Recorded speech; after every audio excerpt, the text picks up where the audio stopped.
Hey guys, welcome to episode 245 of 4Player Animecast. This is a little bit of a later start than we usually have in this season, but we are actually 3 weeks in to the spring 2024 season already, or rather, most anime series that started kind of at the standard start of the spring season, which is usually the first week of April, right?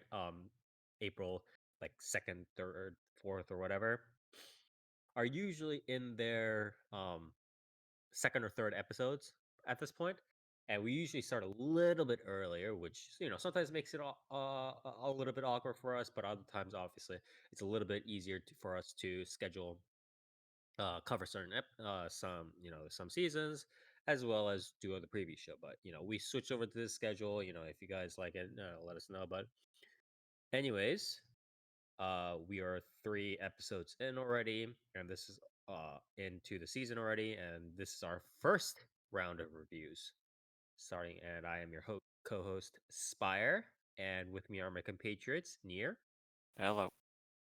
Dark, Hello. and Toast is not with us right now. Not sure where he is. He is AWOL currently. But anyways, we are going to, I guess, just round off real quick with our past 2 weeks, or even month now ish, since we last did our actual review show. Because an episode ago was like a preview show. So, but anyways, how have your past couple of weeks been, guys? Near? Um, I don't know. I've been kind of chilling. It's this time of year for me is like bunch of birthdays, bunch of family birthdays, like kind of back to back. It's my mom's Oh, okay, birthday okay. last week. It's my birthday last month. My sister's birthday is in like a couple days, I think. Um, Mhm. so yeah, it's all kind of jam packed into that Yeah. period. At least So it's not you're not going through like the whole Christmas into birthday kind of thing, yeah, right? yeah. But yeah, than that, not too much. Been kind of chilling. Um, yeah, mostly just chilling. Watched a couple of the first episodes of some of the new stuff. I feel like there's some decent stuff out right now, I think. But obviously, We need episode to see if the ones, premises die off. yeah, Yeah, episode exactly. ones are usually like typically, a series will put their best foot forward in the episode one, and then Yeah, it can potentially be all downhill from there. But yeah. um, I don't know why haven't thought of this until now, but I feel like the whole rule of three, or the theory of the rule of three, right? You should watch yeah, three yeah, episodes before you. Oh, um, and that's the reason for the rule of three is because people will write off an anime, and then other stupid nerds will be like, "Hey, no, don't write it off. You should watch the yeah, other episode." Well, I feel like there should be an inverse rule of three that's actually much better correlated with our current environment, where you say, "Oh, this series is good, but this series is okay, but I think I need to hold my judgment until the second or third episode because then things can go to shit yeah, real yeah, fast." yeah. I feel like Yeah. that's especially true for like anime. You know what I mean? Because it's just like Yeah, exactly. Which, yeah, there are so many series out coming out within the past few years that have just been like, yeah, it's a pretty strong premise, and the first episode looks really good, or has a really cool sequence, or the characters are really yeah. charming, and then after like 4 or 5 episodes, like suddenly these subplots get dropped that are just really dog shit. There starts becoming some sort of conspiracy or something that gets introduced, and it's like, oh, I It's just don't always been care. an internal bane of anime, and to a lesser extent, I guess manga in a sense. But because I think manga, they have a little bit more ability to need the pace, or like fit the pace to a certain like style and stuff Yeah, like that.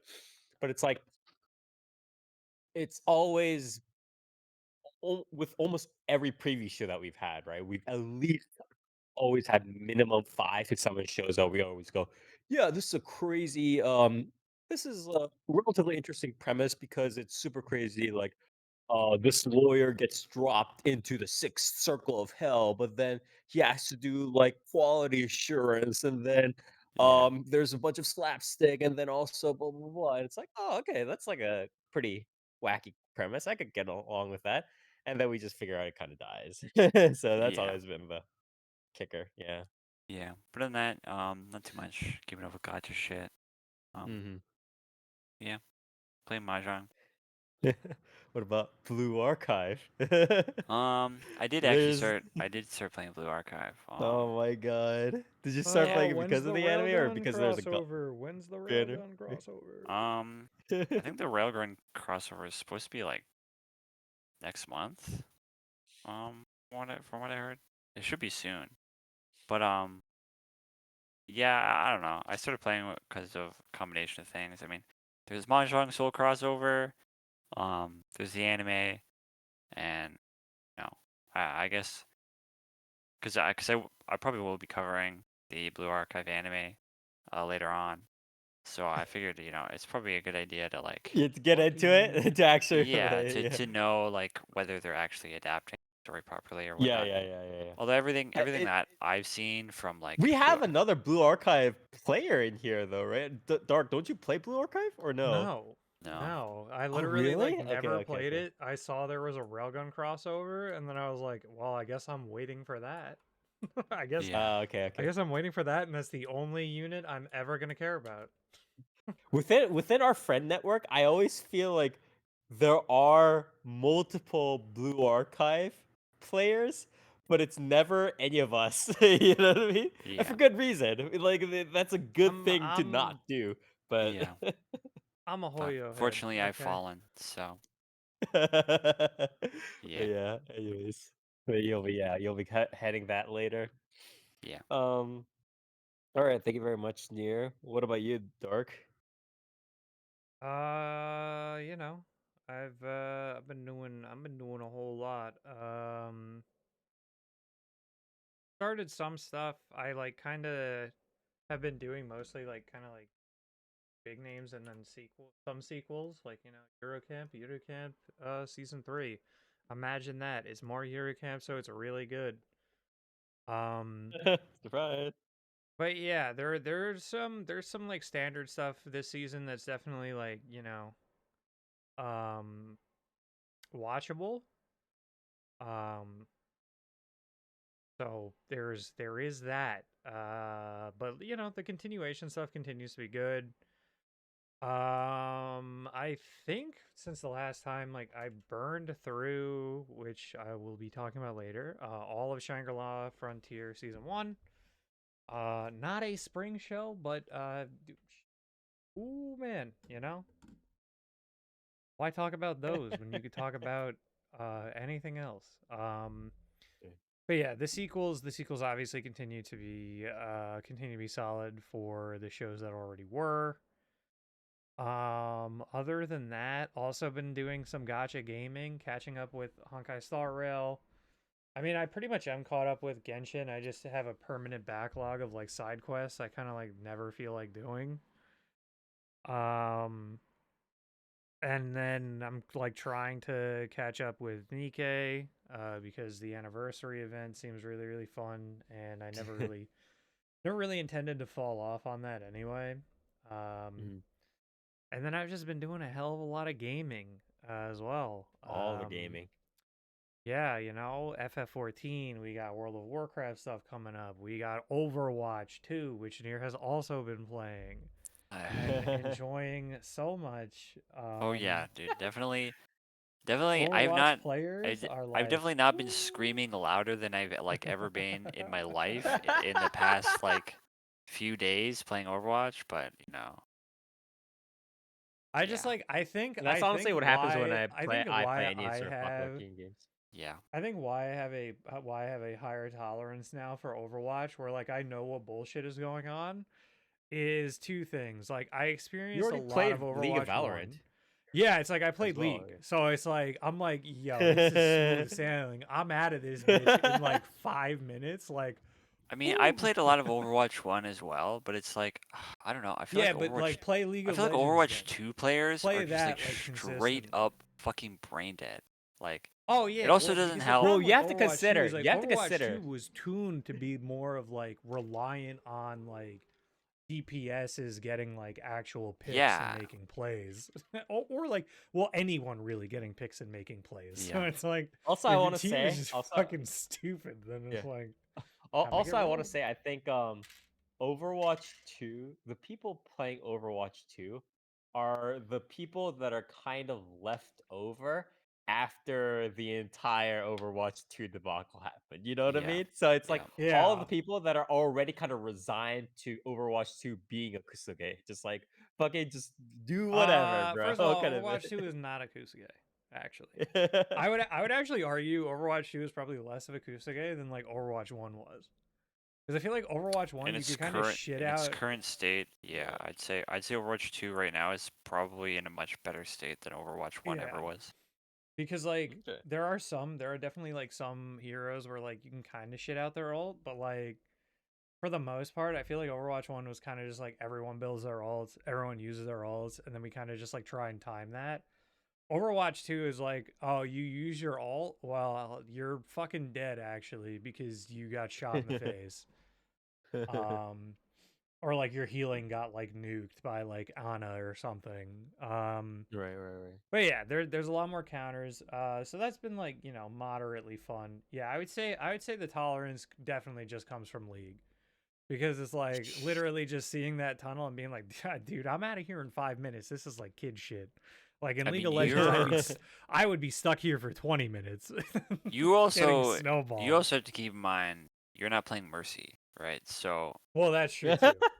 because I'm playing other supports for the most part yeah, if I'm playing support. I basically main Mercy, right? Like I have like fucking like if you look at my like Monkey character brain. usage breakdown or whatever, it's like Mercy is at like almost 90 hours, and then the next one Jesus under that is Christ. like it's like Roadhog at like 20 hours. So I play a lot of Mercy. So like I can't really like when I'm getting like rushed down, right? And I'm basically attached to like, a Reaper or something, and the Reaper next to me is not shooting at the person killing me. It's like, well, like Nice. I Yeah. just have to sit there and There have fucking been mauled. there have been a lot of games where near is support and I am tank and I have top DPS and I'm like the only person getting picks. Yeah, And it's just I'm just like looking at here like I guess we'll just have to do everything. yeah. So I guess I just guess you it's and just me. tank and pocket mercy hours. That's what we'll Oh my do. god. But yeah, that's been entertaining. Even broader than that, you know. Had a trip, had a birthday today to go to for my nephew, so that is a 2 hour car ride. So with some family members, we went through Jesus the second Christ. time for me, all of Taylor Swift's new album, The Tortured Poets Department. That is a 2 hour and 10-minute album with probably 15 minutes of good music on it. So yikes. A lot of really bad lyrics. Just really awful lyrics.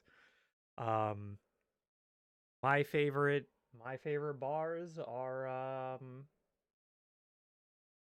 you know what? I'll save that. I'll probably save Does that. she write her own music or her I own hope lyrics, bro? so. I don't know who the fuck is out here like in the tortured poets department fucking writing these bars. Because I feel But like if she did have somebody writing for her, she'd at least be like, "Oh, just throw the blame onto that person." But like, there if she's out there being like, "I wrote these lyrics," then she has nothing to fall dude, back it's on. like I there are so many lyrics on this album where it's like it's gross. Like I've literally never been like I don't think there's ever been a time when I've been like actually like repulsed by like music, but there's like shit that's like really infantile and like, just like really gross and cringe. Like there's a song called So High School where Oh my god. the bridge literally has lyrics. truth dare spin bottles. You know how to ball? I know Aristotle. And it's like, you're 35. Stop. You know what it is. You know what this It's is. like, She it's has cute. I describe it like this. It's cute when like the 80-year-old couple is like high school sweethearts and are like, wow, remember when we were in high school? It's really fucking gross when like a 35-year-old is like, well, like high school, like this is like a high school romance, and I'm just gonna fucking like talk about getting like no. finger You blasted to know what it Grand is. Theft You know what Auto it is. while I'm This is 16. It's like, her. Yeah. stop. That is This is also Taylor another Swift. line, by the way. Brand new Full Throttle. Touch me while your bros play Grand Theft Auto. What the fuck? Like, stop. What? Like, stop. Stop this. This is You know what not. this is. You know what this is. This is Taylor Swift trying to appeal to the younger generation by like starting out with like a high school and like a bubble pop theme. And then somewhere along the way, her inner consciousness took a left turn and just ended up in 2000s Miley Cyrus, Phil. Like Yeah, I that's what mean, it's just happened. like it's very weird. It's very odd. It's a very weird song. There's another bar on the title track, Torture Poet Society. Like, Oh my god. I scratch your head and you fall asleep like a tattooed golden retriever, What? and it's like, stop. Wait, Like, what? yeah, because it's like, her boyfriend. I don't Yeah, know yeah, if it's yeah, supposed yeah. to be about Maddie Healy, but it's like, yeah, he's like a golden retriever, but he's got tattoos. It's like fucking just Poetry. ich, ich. Yeah, That's I mean, part this of the is the poetry's in tortured the name, poets bro. department. Yeah, Yeah, exactly. it's part of the tortured poets department. Oh my god. But yeah, it's really gross. I would not recommend that fucking album. Um, I'm sure people will be waiting for months outside in tents to listen to it as yeah, to well. get like a So, vinyl of it, a really shitty vinyl. yeah. Good lord. But yeah, so Yeah. that was an experience. So Yeah.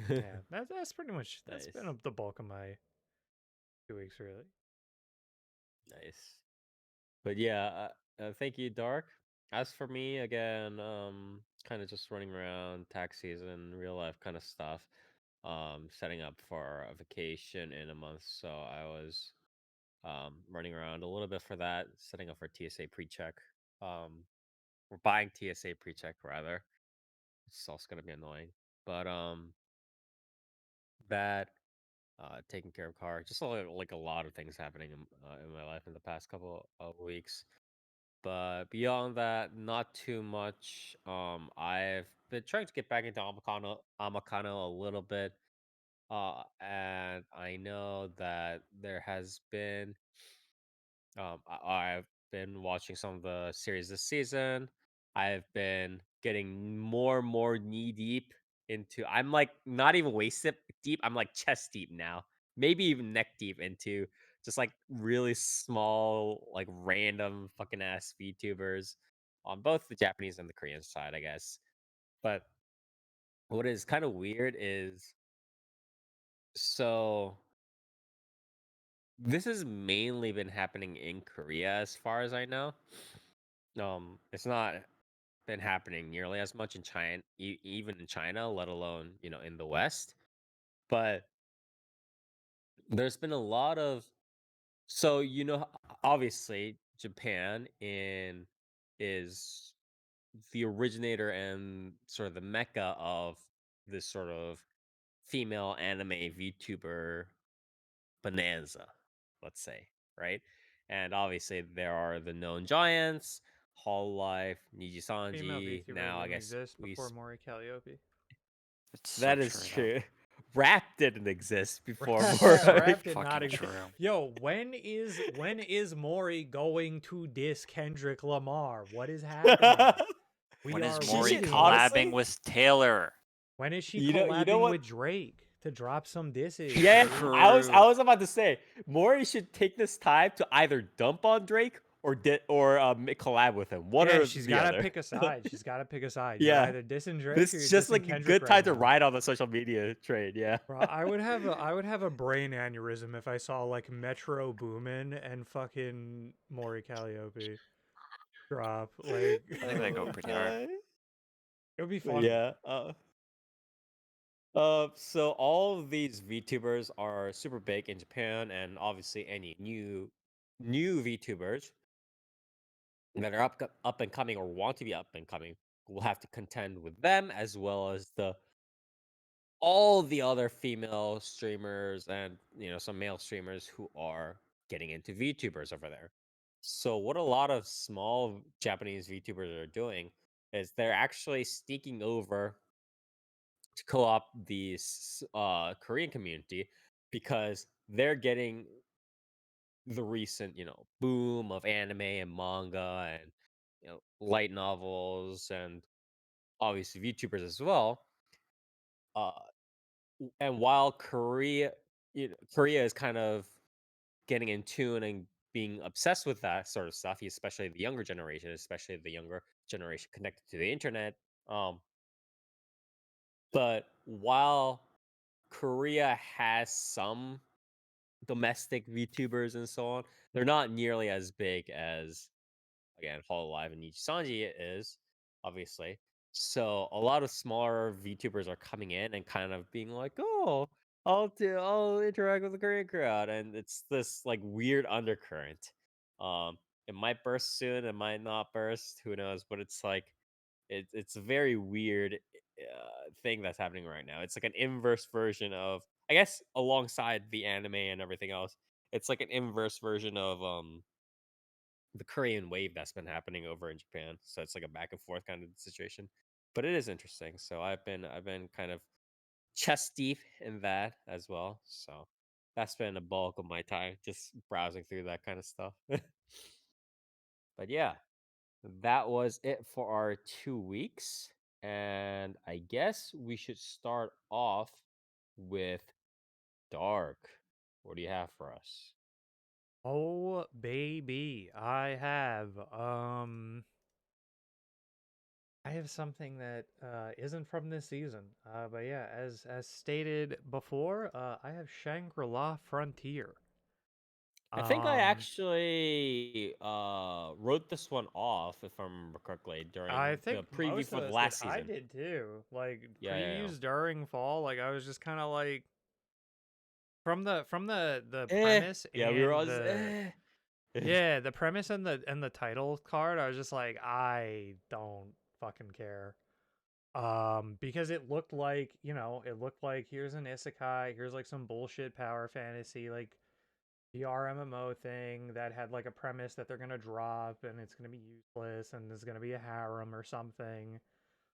Um, and this is none of Although that. apparently This the is none of that. apparently the novel, the Naruto novel, or that got adapted into the manga. And usually, these manga are made for promotional purposes of for the light novel and later the anime, right? So they're not as like big, and they usually get like X number of chapters. Apparently, this manga adaptation won the fucking 47th Kodansha Manga Award in the shonen category in I 2023. am not that surprised because apparently the art of that is amazing. Mm-hmm. And the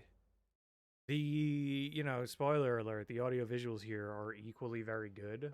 But the sort of like flow, I could see also really working with like the comedic bits. Um, but yeah, this is a VR MMO series. This is about a high school student named Rakuro Hizutome, and he has a particular hobby of playing poorly made games. They're either Mm-hmm. unbalanced, broken, or filled with so many bugs that make them borderline unplayable. The few who share his hobby might recognize him as his in-game name, Sunraku. For his next game, however, he has recommended Shangri-La Frontier, which is a popular and well-received virtual reality game. And so he decides to take it on as a breather, and he basically says to himself, like, do I want to play, like, maybe I should try and play a so-called kami game instead of all these kusages all the time. And so, since he's a pro gamer, when he boots up the game, he sells off all of his starting gear, and he just has a pair of boxers and a bird mask and some weapons. And so, he basically grinds up like this whole like dex build. And so this series kind of drops you off in the sort of like, he's he's like a noob. He's got no gear, and he like grinds this like starting mob with like cool knives for a while. And that kind of leads him down a road of like, unlocking like a secret quest and being sort of on his own journey. He along the way, he picks up some friends. And they're all players from like other games. There is Arthur Pencilgon, which is this like PKer. And she winds up joining forces for him. I won't spoil any of that sort of like plot points. His friend from the other Kusoges, as well as like being a pro gamer, Oikatsu winds up joining up. And yeah, all the time it's this like VR MMO that has, like fully featured, like AI NPCs. And yeah, there's also like a subplot of this other girl who likes him in real life that's like trying to make friends with him, who's like called the Attack Master. She's the paladin, like the big paladin in the back here. And it does the bit of like her being very meek and shy while being like the huge paladin, an Attack Master, like one of the strongest players in the game, like sort of thing. Can I ask, what's the balance between the VR MMO part of the series, of the story, I guess, and the real life portion of it? It is probably like 90% VR MMO. It pretty much is like just has a touch more real life stuff than like Bofuri. And Bofuri has like barely any real life shit. So what's the main purpose of having those real life portions? Is it like just slapstick comedy, or is it like progression of the rom-com, or what is it? No, like there is some like progression of like the rom-com where like the girl who is like into him, Saiger Zero. I forget her real I think her real name is like Saiga. And like her whole thing is like she goes to like the gaming their game shop, and is like friends with the like the employee there, and like she's like kind of like rooting for her and like giving her advice and shit. So there's like those bits. There's the main character, like Hizutome, like interacting with his family, like his younger sister, his mom, and his dad, who's like, I forget what he does for work, but he's also like really into fishing. And it kind of like goes through their hobbies a little bit. Like the mom is a for work is a what are they called, entomologist or whatever? Is that what it is, that studies bugs, like insects or something? I know what you're talking about, but it's not. Etymology is like the study of words, right? Or oh, is that the study word? Wait, which is the one for insects? There is whatever. She's like an insect entomology. researcher. Entomology. Yeah, entomology. Sorry. Yeah. Okay. Yeah. Okay. So yeah, she's like these insects. So like she keeps like big beetles in like cages in the house and stuff like that. Yeah. There's like so it's a little bit of banter of that. It's really minor. Like some of it is him checking forums. And this is a minor spoiler. But also parts of it is literally the game company dealing with them interacting in the world. What do you because mean? This is a series that kind of baits you at first and like shows like when he encounters like a rare spawn. So to set this up, like there are rare spawns in the world that are one-time spawns, and they're extremely strong, and if you kill them, what they find out is that like they progress the world story. And when as you're figuring all of this out, you're like kind of questioning yourself, like, oh shit, like is this like a real thing? Because you see like a dark room with a computer in it, and it's like the world story bar like ticks up 1%, and you're like, whoa, like what's the mystery here? And it's revealed to you that it isn't. It is just straight up like a normal game company trying to deal with the fact that there are players like progressing their world story in a manner that they weren't expecting. Yeah. And there's some bits with that. which I think is very nice. And I guess that is a stepping point with like plot wise for this series. I really enjoy the fact that it is very much in the same way. I would say superior to Beaufort in a lot of ways. But as far as like the sort of stakes go, these stakes are permadeath NPCs that you can like kind of grow attached to because they essentially like, you know, they're full AI. Like they may as well be people, Yeah, like D&D characters. kind of business. Yeah. Yeah, so like they can permanently die. Um and just enjoying the story. You know, like being an MMO gamer. Like it doesn't need to I very much like that this series was like we don't need to do more to justify these characters being very emotionally invested in this experience and taking this Yeah, extremely I think seriously at the times, thing you're trying to because get like at it's a is that game and yeah, like that's why yeah, you're playing the game. It's like, you know, there are yeah. games It's that not like have, Sword Art Online kind of shit. Yeah. yeah, it's like you don't need to do like, oh, if you die in the game you die in real life. It's like, no, like if this NPC dies, like, you know, you wanted to see where their story goes, right? Like you want to Yeah, live out this exactly. story. Yeah. Is And there I any thought that sort that of was like sick. human versus AI kind of undercurrent theme kind of being laid out, or no? No, no, absolutely not. There is no like, are Okay, these okay. people or anything like that is not present Yeah. at all. It is What is literally just true like sentience? Yeah. yeah, it's just the characters interact with the NPCs Okay, good. Good. and they really enjoy it, and that's it. And they Yeah. suspend their disbelief and basically role play because like they're like, yeah, like we can get into this obviously. Yeah. Um and so that's been fantastic because it's like you don't need more than that. Yeah. As far as And I the think also power, this is like a sort of soul life in a sense, but without having the chapters upon chapters of farming, right? Where yep, because you know there is a that's not lot of always going slow to life work out. moments in Yeah. this. Yeah, Yeah. there's a lot of slow life moments in this. There's a lot of like talking to the NPCs, like figuring out their story, Hmm. sort of like living out in the world. There's a lot of like, you know, checking in on some minor characters as like bits. There's like some level grinding parts. There's certain things of establishing the MMO systems of like crafting and all that stuff. But I think it's done like way better than most series do it because it's way more grounded.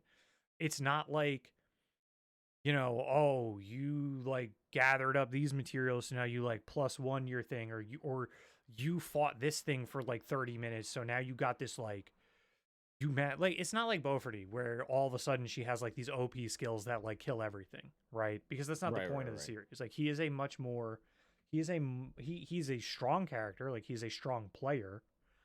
Um but like he still gets killed. There are still bits where he does straight up death runs to just get loot. Hmm. Um or to like try different tactics. Um and yeah, like there are certain tense moments where he's like fighting a boss and he's like, damn, I don't want to die. And it's like, why doesn't he want to die? Because he's like, I want to one try this. Like, I want to one pull this. I don't want to, like, Yeah. I don't want to retry. Um, and yeah, I think just having that balance is great. Like, he has very normal skills. Like, they're setting up for some really powerful stuff now. Hmm. After season one, but I don't think it'll ever get like as nearly out of hand as a lot of those series get. Where Right. he just becomes an unkillable god. As far as like I we've know. I seen, like not a single Yeah. character or player in this show is like actually unkillable. Yeah. Okay. Well, that brings me to another couple of questions I had, which is one was I know Toast reviewed a series 1 or 2 seasons ago that was an isekai, but or it was of similar setup, like VR MMO kind of setup. Oh no, it was Toaru Osan, right? Toaru Osan no like Oh yeah, MMORPG yeah, like the adventure or yeah, whatever it yeah, yeah. was, right?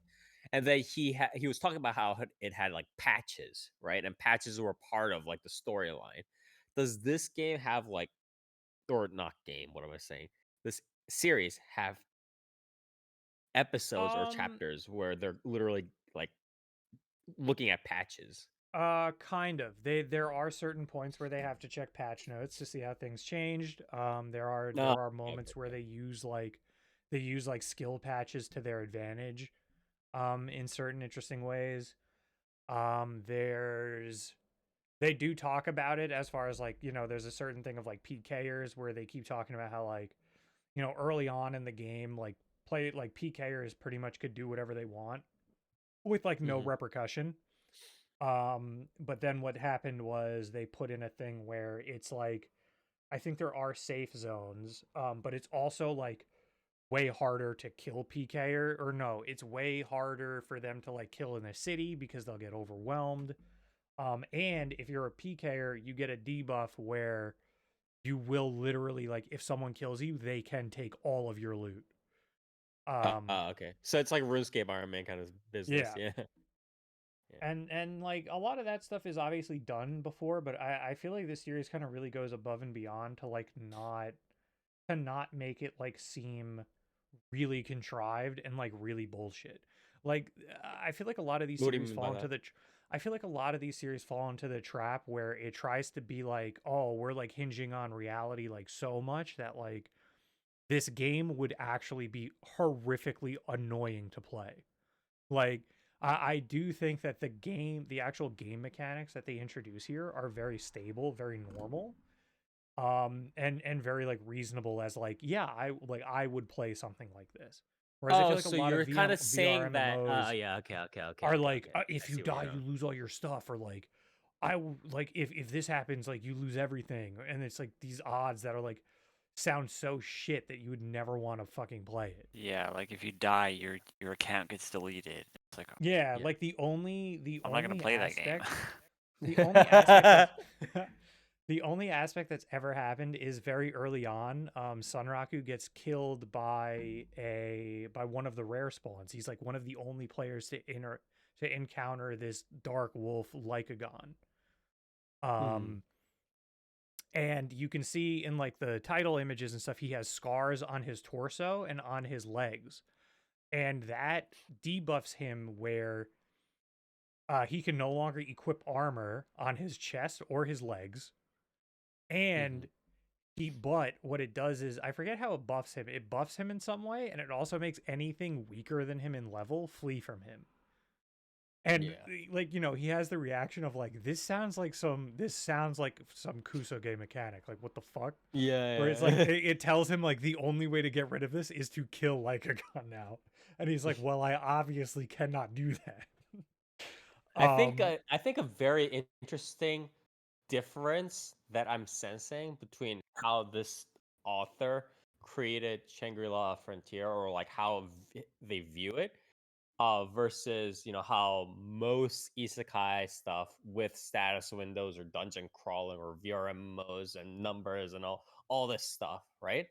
Is almost like, how that comparison that was made once about The Boys and like Homelander versus Omni-Man and Invincible, right? Where it's like one was written by a superhero person who like a nerd who loves superhero stuff, and one was written by a superhero nerd kind of like a writer who hates superhero, um, like the standard superhero kind of stuff. And it's kind of similar in that most writers right now with the status windows and the dungeon crawling and the wow, you leveled up and then I get more cheat status, all that stuff Yeah. is very, it's supposed to at the end of the day be full on power fantasy layered on top of a Tolkien high fantasy.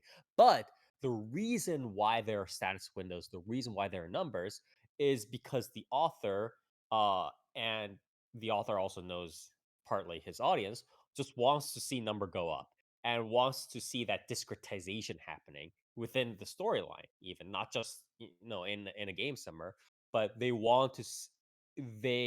get this perverse pleasure in a sense of seeing in a chapter, hey, this guy got XYZ abilities and leveled up to this much, and that was because due to his growth cheat. They want an easier way to discretize the thing, and it works for the audience because number go up, and it works for the author because it's an easy way to pace out the storyline and the progression, right?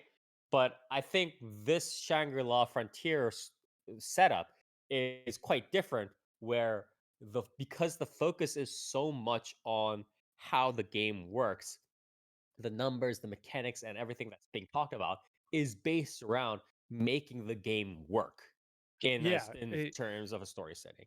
and it's like you can tell with this, like, this is a person who has played both like an MMO, obviously, like a good MMO, and like a lot of really good games that offer like really good progression, where it's like, Yeah. you know, Sunraku or like everyone like in the party will be stacking, like, you know, he'll use buffs and coordination, and they'll stack items, and they'll be like, okay, these work off of each other, and like, damn, this thing is like multiplicative now with like Yeah. this stat, so this is even better. And I'm trying to think of a game I played recently where I was doing that, where it was like, you know, oh, I got this gear piece and this gear piece, and now I'm just busted because they're working in like so in like coordination with each other, that like this is wild. Like, this build is insane.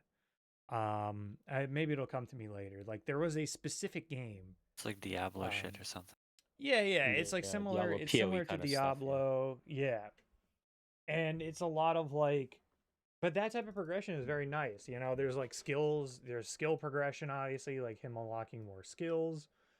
The level progression doesn't matter as much. That's more so of like locking him out of using certain things for the time being. And yeah, like like as far as the game goes, very very good telling of it. And just feels very natural. So what would you Okay. say? I want to kind of go back into just one or two more questions about kind of how the story is balanced out before we go on to other aspects of the anime. But w- we talked about the real life versus MMO balance before. Within the MMO part, which is again, as you said, 90% of it, what is sort of the is this first of all, is this episodic? Is this mini arc or what is it? It is mini arc and large and very long and like long arc type stuff. Okay. Like the Um, almost the okay. entirety of the second half of season 1 is like its own arc. Okay. So that being said, what is the general balance, if there is even is a balance between um is it just Sunraku kind of going around and finding out more about the world, or is there like a heavy balance of like other characters coming in, cast members coming in, and them revealing their origin story and their motivations for why they're staying in the game, blah blah blah, and then like there are some or there's some significant part of people getting really friendly with the NPCs and finding out, well, what is sort of the balance in these, like Um setting up the it, characters and doing all that I stuff? I struggle to give you a percentage. The only thing I could say is like borderline perfect. Like No, okay. borderline perfectly. Um it is obviously primarily focused on Sunraku. And it kind of opens with him sort of traveling to like, you know, skipping the first town and kind of moving, like trying to get to like the third town, like as his like first town or like the second town, stuff like that. You know, you have many things like that. He very quickly encounters the bunny NPC, um, Emu, Emu, um, Yeah, like Emil.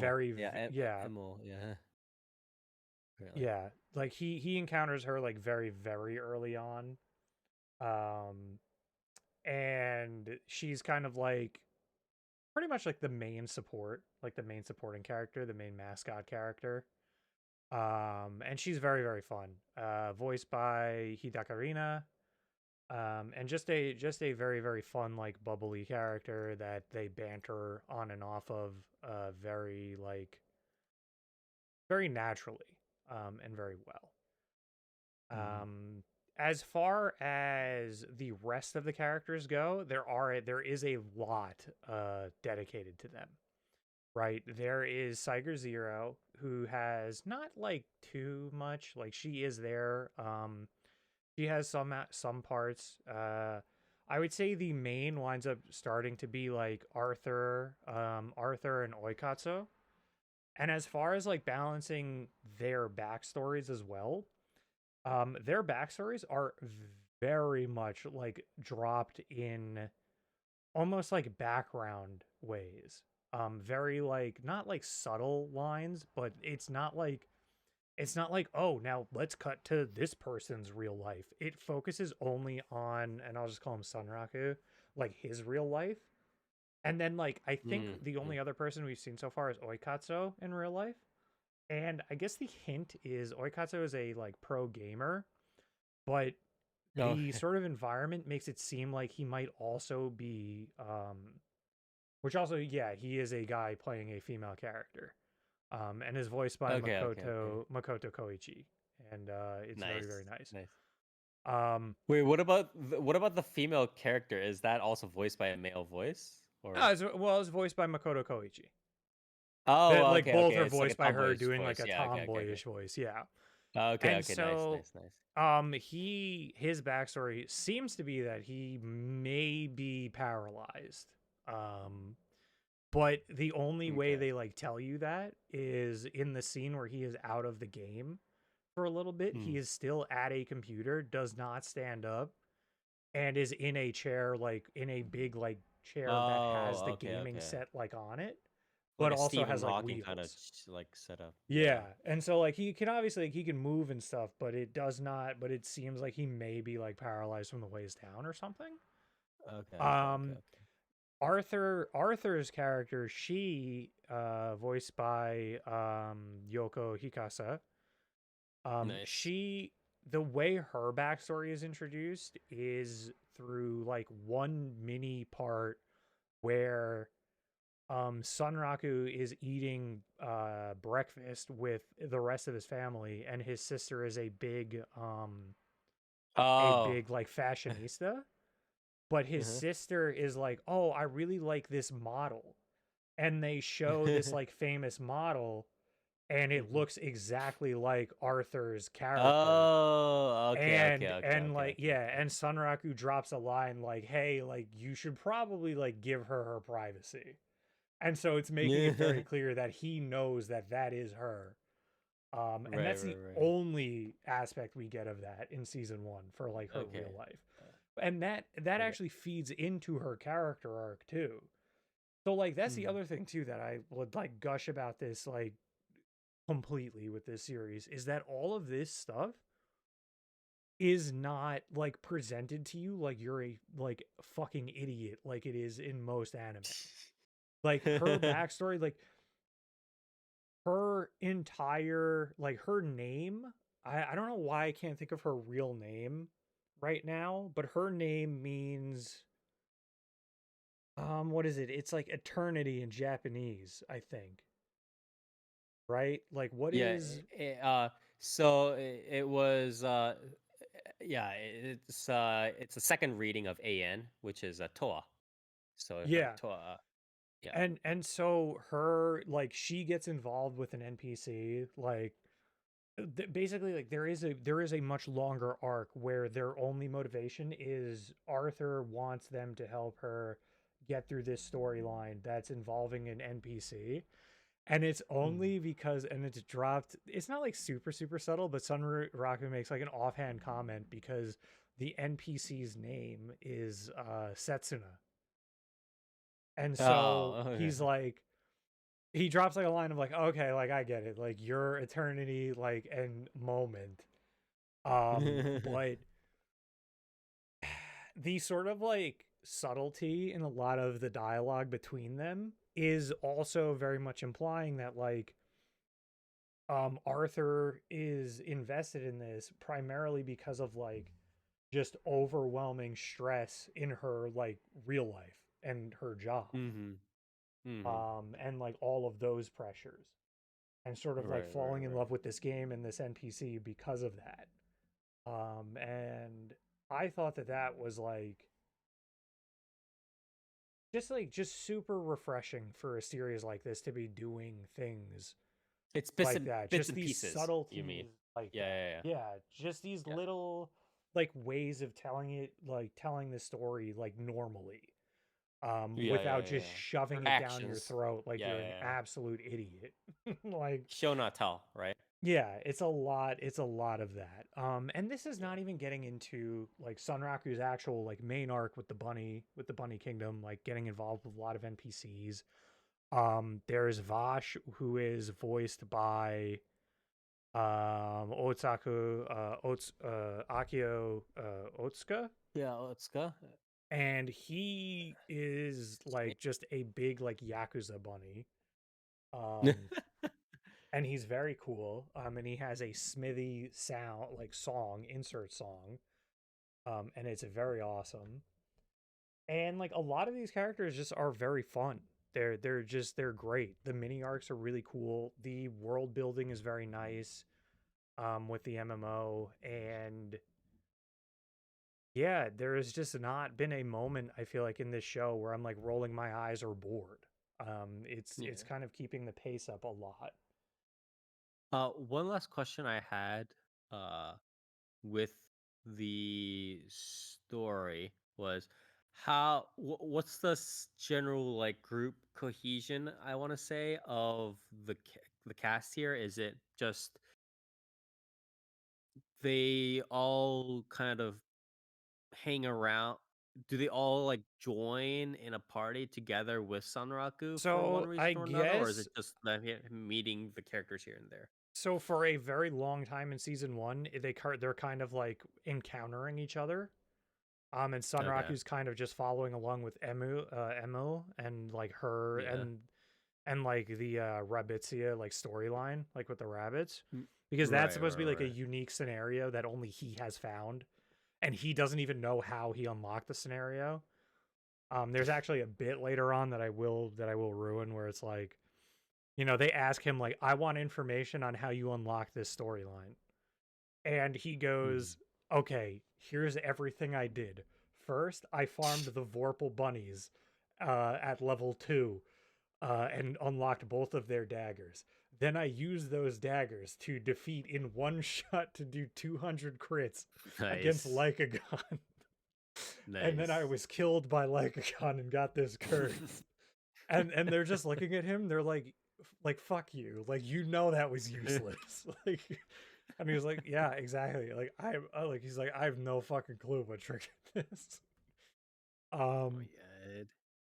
But yeah, so there's a lot of really fun stuff with that. But yes, they do eventually like form a small group. Tiger Zero is not included in that. Tiger Zero is actually in a different guild. She is in, I forget what their name is, but there are like 5 major guilds. There's like the PKer guild, there's Siger's guild, which are like these like protectors. Um and then there's like, there's a even like a pets guild that hasn't really played a super important role yet. Uh, But overall, like it's very nice. Okay. Yeah, All definitely right. well paced Well, out. I would say the only other things of note is this has god tier audio visuals. It has a very nice soundtrack. Its who directing is is very good. what's the studio again This is for Shangri-La C2C Frontier? Studio. This is C2C Studio, C2C. Wow. which Okay. has not really done like their visuals have never been They've done bad, a lot of but like smaller stuff, right? I think. yeah, Oh they've done wait, like no. Okay, they've I done think the Majin no biggest Tabi stuff they've Tabi. done. Yeah, they did Hitori Bochi. They did Majin no Tabi Tabi. They probably got some money from Tsukimichi. Um, Pride of Orange was kind of whatever. Reincarnated Sword. Oh, so done a lot of. They've Yeah, been they've kind done of a grinding lot. out their Isekai stuff series. Yeah, Yeah. they've done a lot, but this is like, as far as audio visuals go, like this is a cut Mhm. above a lot of things. Like, this is some very Yeah, nice action. yeah, This is some yeah, very very good as well. And yeah, I I would say like the sort of comedic cuts are really really really fun with the bird mask and how that's drawn a lot of times. yeah. Um yeah, and him playing off of the furry characters and that comedic timing is very good. And yeah, this yeah, as to note, this is the director as well of I don't know if is it all the Berserk movies? Yeah, it looks like this is all the Berserk movies. This is the director of Majin no Tabi Tabi. Well, the Berserk 2012 movies. And Yeah, Kazuma Hayasaka, right? I think. yeah, and so like this has been I mean, this is definitely this is just a really good. Yeah, I don't really even know what else to say. Like, this is a Yeah, it's really interesting good because ass like series. because Hayasaka has been in with C2C for quite a while. Again, as you said, starting from Majin no Tabi Tabi, but he's been a mainline director of for C2C even through some of their more quieter spots, right? Something like Pride of Orange, Handyman Saito, stuff like that. Obviously, those are not series that you'd be like, wow, the best most prominent series of the season or whatever. But this one, obviously, he did deliver alongside Yamada Ryosuke. I think he helped direct slash produce there. He's been Ryosuke Yamada has been pretty much in with C2C since the beginning. I think so. Yeah. Yeah, this is a really good showing. Yeah, Yeah. like I said, I can't really gush enough about this. If I had given this a shot, this definitely would have made my 2023 list for sure. Like, this absolutely would have made something, a lot of things on my 2023 list. I would recommend Nice. anyone check this out who I mean, I would recommend pretty much anyone check this out in general. But Mhm. I would especially recommend anyone who enjoys something like Bofity. Like if you enjoyed Bofity at all, in even like any extent, you will most likely love this series. Nice. Because this is very much in a very similar vein, but far more grounded, far shinier, and with a Right. very Right. fun Right. Right. premise and like even more world building and like natural feeling. So Hmm. All right. Well, thank you very much, Dark, for helping to cover, I guess, last bits of the last season, and obviously a much needed one since again we did write it off back then, but I'm glad you did help cover this one. So yeah, it look forward is to season 2 in the fall or summer of this year. yeah, October 2024, hopefully without delays. So Oh, I yeah, didn't even so mention that I'm an idiot. I need to tack on this too. The whole like Kusage thing does kind of come into play.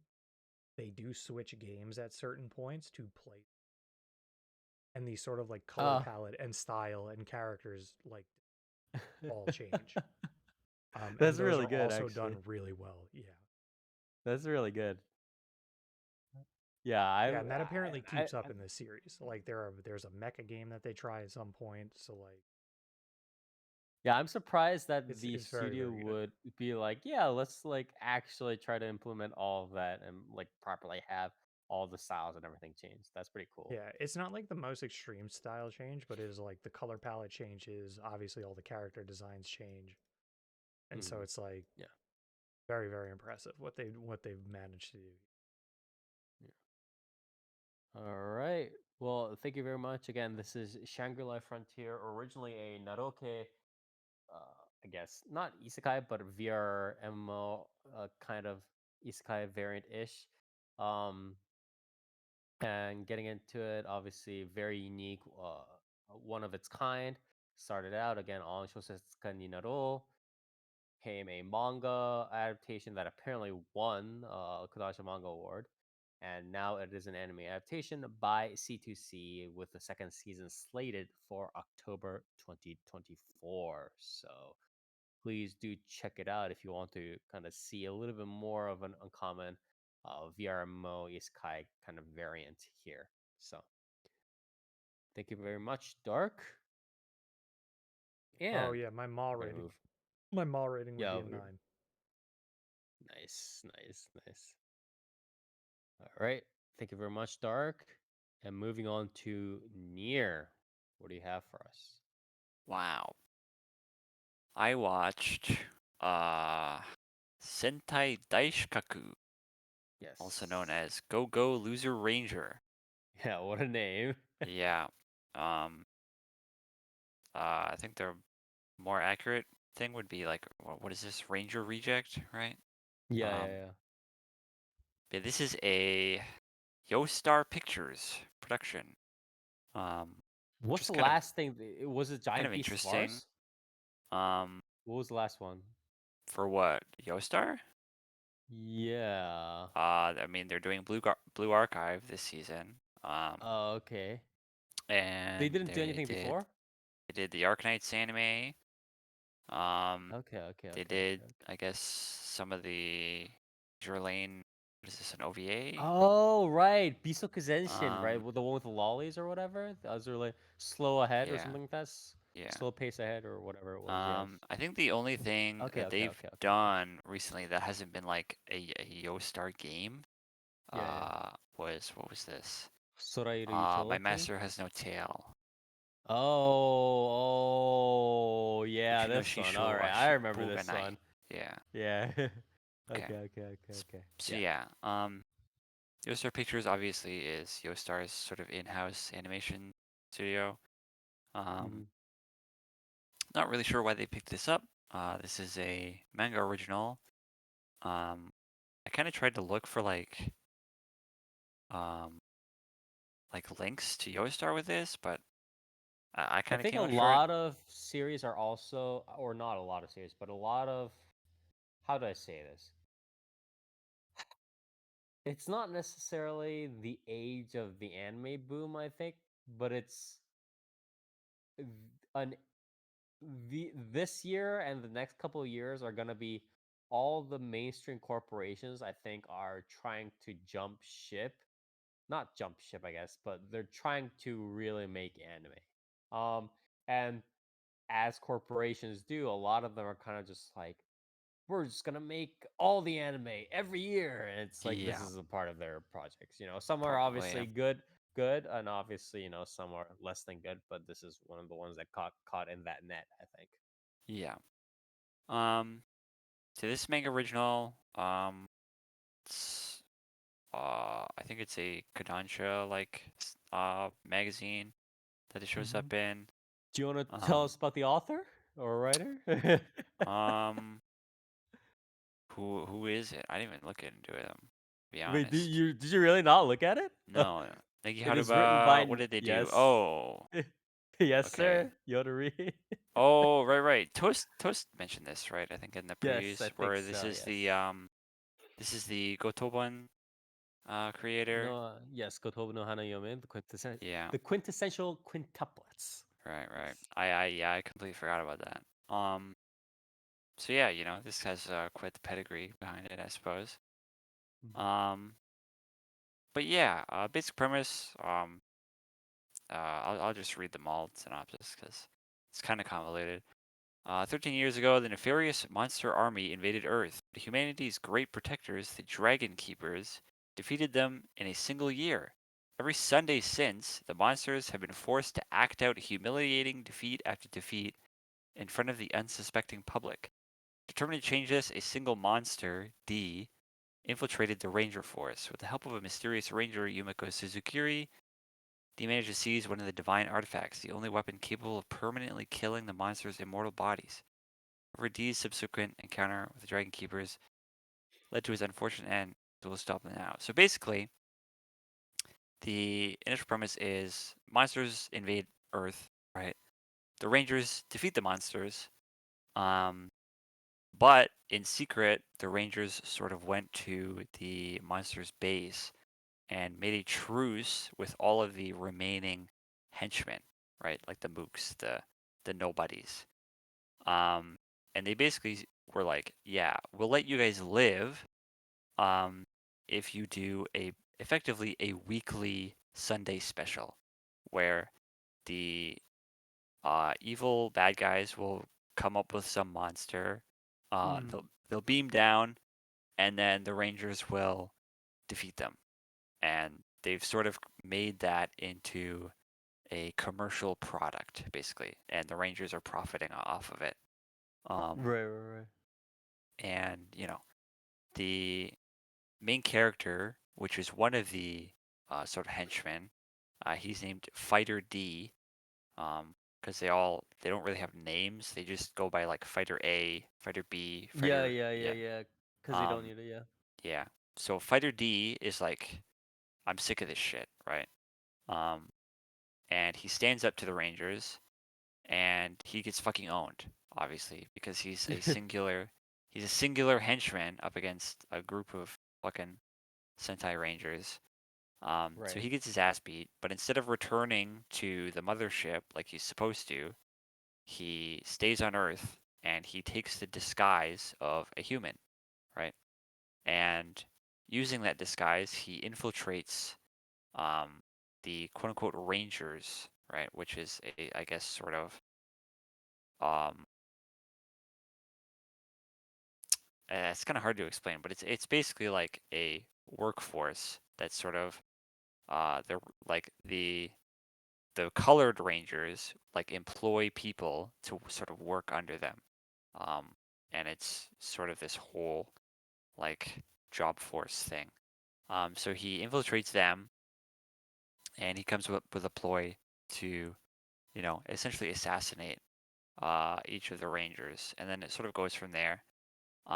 One of the people he meets within the Rangers is Yumeko Suzukiri, and she's got this sort of mysterious air about her, and she ends up discovering Dee's like secret that he's a monster, and instead of ratting him out, she says, "I'm gonna help you. I'm gonna help you kill the Rangers." And then her sort of motivation is a mystery, and then it kind of goes from there. There's only 2 episodes out right now, and it's pretty much only set up so far, but I'd say it's not bad. It's okay. Um, it's sort of interesting because I feel like when you hear a few people sort of pitch this to other people, they kind of compare it to like The Boys, right? Um, Okay. which I think is kind of inaccurate, right? Because if anyone has watched The Boys, they know that um, the quote unquote heroes in The Boys are like just straight up evil, right? Like they're horrible fucking people. Um, Right. and the Right. Rangers in this series aren't really like, they're not really villains, right? They're not really bad people. They're not really good people, right? They're just kind of Um, selfish. yeah, like the Red Ranger is obviously entirely narcissistic.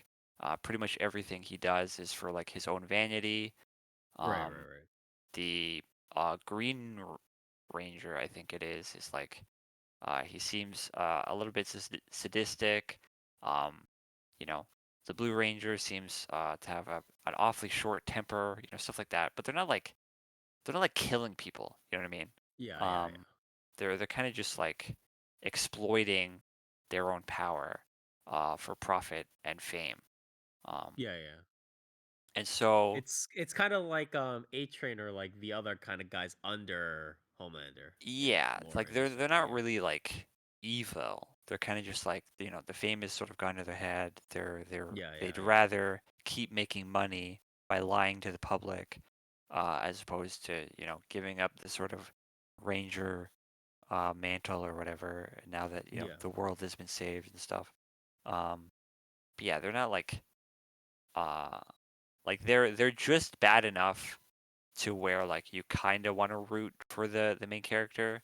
Um, but it like the show is like pretty unabashedly like, yeah, the main character is still like technically a villain, right? Like he is a bad Yeah. guy Yeah. for like he's a henchman under the evil invading force that wants to take over the world, right? Yeah. Yeah. Um, so it's a sort of a bit more of an interesting dynamic on that. Um, so I think the boys comparison kind of falls flat outside of the fact that like it's an underdog trying to sort of take out like these big, you know, Popular um, kind of. Yeah. yeah, like super powered characters, and um, outside of that, I think it's fairly interesting. Um, I don't really know because the series seems to be going under the main like the I think the main, I guess, drama and conflict is sort of going to be like um like whether or not the main character sort of like gets found out, Mm-hmm. like because he is capable of effectively shape shifting, right? He Mm-hmm. can take on the face of like I guess pretty much anybody he's seen or whatever. Um, and but the issue is, I guess, when he's shape shifting or whatever, his body is like super fragile. So like even Mm-hmm. casual touch can like crack his skin and stuff, and like the disguise will start to fade. So I think a lot of the Oh, drama, okay, okay, okay. yeah, I think a lot of the drama there is going to be um, like when he's trying to infiltrate or take the guise of another person. Yeah, it's like Um, Hitman level or something. Yeah. yeah, sort of something like that. But yeah, it's really interesting. As for the audio visuals, I think they're pretty good. There's a lot of CG in this. Um, Almost all of the action, um, well, like whenever the Rangers are on screen, the Rangers are like entirely CG, um, which is a bit What odd. about the battle scene? What about the action scenes? They're not bad. There's a lot of like, it's not really like choreographed action or anything. It's kind of a lot of just the Rangers do a pose, and then they shoot like a big beam. Um, Oh, okay, okay, okay, okay, okay. yeah, so it's not like uh, it's not super tense or anything. I think it serves Mhm. its purpose pretty well. Colors are pretty nice. Um, I think the voice cast for this is pretty strong. The main character is voiced by Yusuke Kobayashi. He does a pretty good job. Um, Yumiko is voiced by Yumika Yano. I think she does a really good job. Is She's she a a new? newcomer, yeah, Yeah.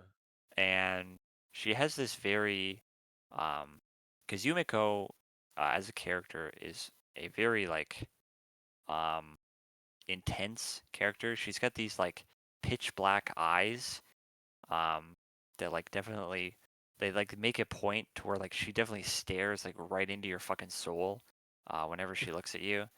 Um, and I think she does a voice that's pretty good for a character that's sort of very, like flips between being very intense and then sort of, playing it off as like a casual joke or whatever. Mm-hmm. It's sort of like an unsettling kind of thing. It's very good. Um, the Red Ranger is voiced by Yuichi Nakamura, um, and he's going pretty ham. Um, Nice, nice, nice, yeah, nice, it's pretty good. nice. Um, One of the I don't really know like how important this character is, but I guess one of the like other Rangers that the character is sort of interacting with on a regular is voiced by Daishi Kajita, who I believe is also a relative newcomer. Mm-hmm. Um, he's a very Genki, I guess, very very high energy. Um, and other than that, the Pink Ranger is voiced by Ichimichi Mao. Um, Pretty Oh, good. that's a very like good pairing because Yeah. do you know about Mao's history? She No. was so you know how there's like a lot of revolving door with like the Sentai Ranger stuff, right? It's like Yeah. a lot of the Yeah. females that are like going to Gravure model or come from Gravure model into Sentai stuff like that. Right. So she was originally a one of the like a Yellow Ranger, I think, in Right. one of the Sentai stuff before she became a full on voice actress. Right. Yeah. Pretty fun. But yeah, she does a pretty good job. The Green Ranger is Kosuke Toriyumi. Um, he hasn't really talked much, but um, the other Rangers, I think, what is it? The Yellow Ranger is Kensho Ono. He's doing this really Oh, weird, okay. like high pitched voice. Like he sounds like, yeah, like a legitimate Melvin. Nice. It's a very odd voice. But yeah, the voice cast is all quite good. The characters are pretty charming. They're all fairly over the top, Mhm. which is kind of interesting because the tone for this is a bit odd, I guess, because when it's doing the Sentai stuff, right? It's very self-aware, right? Like it knows it's being sort of goofy and, you know, it's a bit hammy. Yeah, yeah. But then when it gets into sort of the more drama stuff, it's pretty serious, right? Like it kind of it doesn't really like it takes itself pretty I think that's seriously. as should be, right? Yeah, I mean, yeah, but it's not like I don't really know how to word it, but it's like it's not like it's jarring or anything, but I figured because the initial like stuff is very hammy, right? Like the initial like first I don't know 15 minutes of the first episode is it's all very sort of tongue in cheek, and then it sort of does the tone switch to where it's it's not like it's um gritty or anything, but it is very serious. And I was kind of surprised by that. I thought it would be I thought it would have a bit more like comedy intermixed into it. Um, but it kind of doesn't, right? Um, Well, does it ever go back to it? Is my question, or does it flip it back and does. forth? Yeah, it does. It does. So like Mhm. whenever, cause the Rangers are like they're all very like they're like theater kids basically, right? So whenever they put the costume on, like they're definitely playing it up because there's almost every time they're putting the costume on, there's citizens around, right? Yeah, yeah, yeah. Um, so it sort of does the thing where yeah, like they play it up whenever they're out in public, and then when they're sort of more behind closed doors, they're um a bit more serious and menacing, right? A bit more like because the one scene where they're interacting with like the henchmen and they're sort of threatening them, uh it's a bit more like they're kind of trying to beat their chest and flex their power or whatever. Yeah, I don't know. I just thought there would be a bit more comedy interspiced between it, but it's not bad at all. It's just it was a bit surprising, I guess. I thought it would Mhm. be a bit more tongue in cheek throughout it, like the entirety of it. Um, but yeah, I think it's balanced fairly well. It was just a bit of an interesting thing I found. But yeah. Okay. Um, Um, any uh, comments on the OPED, real yeah. quick? So I think the OP is really quite nice, actually. It's visually very interesting. It goes through a number of styles. I think it's largely CG, but it looks really good. It's got a very interesting choice of shaders that it uses. Um, there's also some more cartoony, almost like westerny 2D styles that they use at certain points. The song is pretty nice. Um, what is it? It's Jikai Yokoku by Tatsuya Kitani. Mm-hmm. Um, it's pretty catchy. As for the ED is quite charming. It's sort of this upbeat, like choreographed dance number between like a bunch of the Cool. henchmen and the Rangers themselves. It's very interesting. Um, you don't see dancing very often in EDs anymore, which is Yeah. something that used to be pretty popular, I think. But Yeah, in you don't see it general, very. though, it kind of just, it kind of dropped off the face of the planet Yeah, because of, most people don't pay attention to EDs anymore. So, yeah. Yeah, they're really fun. OP and ED are really good. I think the OP is very good. I definitely recommend, even if you're not gonna watch the show, I'd probably recommend checking out the OP. Just it's a fun OP. I think it's got some nice visuals. nice. Um, the overall, I think this is pretty promising. I think it can definitely drop off like this thing could fall on its face really hard. But Um, right now, yeah, it's fine. yeah, but right now I think it's pretty promising. The first two episodes, like I said, are mostly set up, but I think the characters are good. The general premise is strong. The main Mm-hmm. character is not annoying as fuck, which is a huge boon, right? Because typically in these sort of like um, these series where like the character is supposed to be like a bad guy, right? And he's Yeah, gonna yeah, yeah. he's gonna kill the good guys. Like typically these series have really just insufferable main characters, and they're like super edgy, or they have some sort of like dumb like revenge thing going on. But this one's kind of just like, yeah, like the main character is like an evil henchman and he wants to kill the Rangers. And I'm sure he'll probably get a more concrete, I guess, relatable motivation later on. But Yeah. as of right now, I think it's a decent setup. And yeah, the characters are all pretty likable. Um, yeah, I think it's a good start. It's definitely something I'll keep watching. Um, you know, I think it's strong. Hopefully, All right. hopefully it keeps up, right? But Yeah. yeah, Hopefully. Although again, it'll depend on the manga original, but um, it'll obviously also depend pretty heavily on how far Negihova can take it. So yeah. we'll see. What's your mal rating? Um, as for right now, I'd probably give it a pretty strong 7.5. Um, All maybe right. an 8. I might bump it up to an 8, depending on how it plays out. But yeah, right now, pretty good 7.5. All right. Thank you very much, Near. And with that, again, unfortunately, Toast is not with us today, but so I'll be rounding up the last of our reviews for this episode.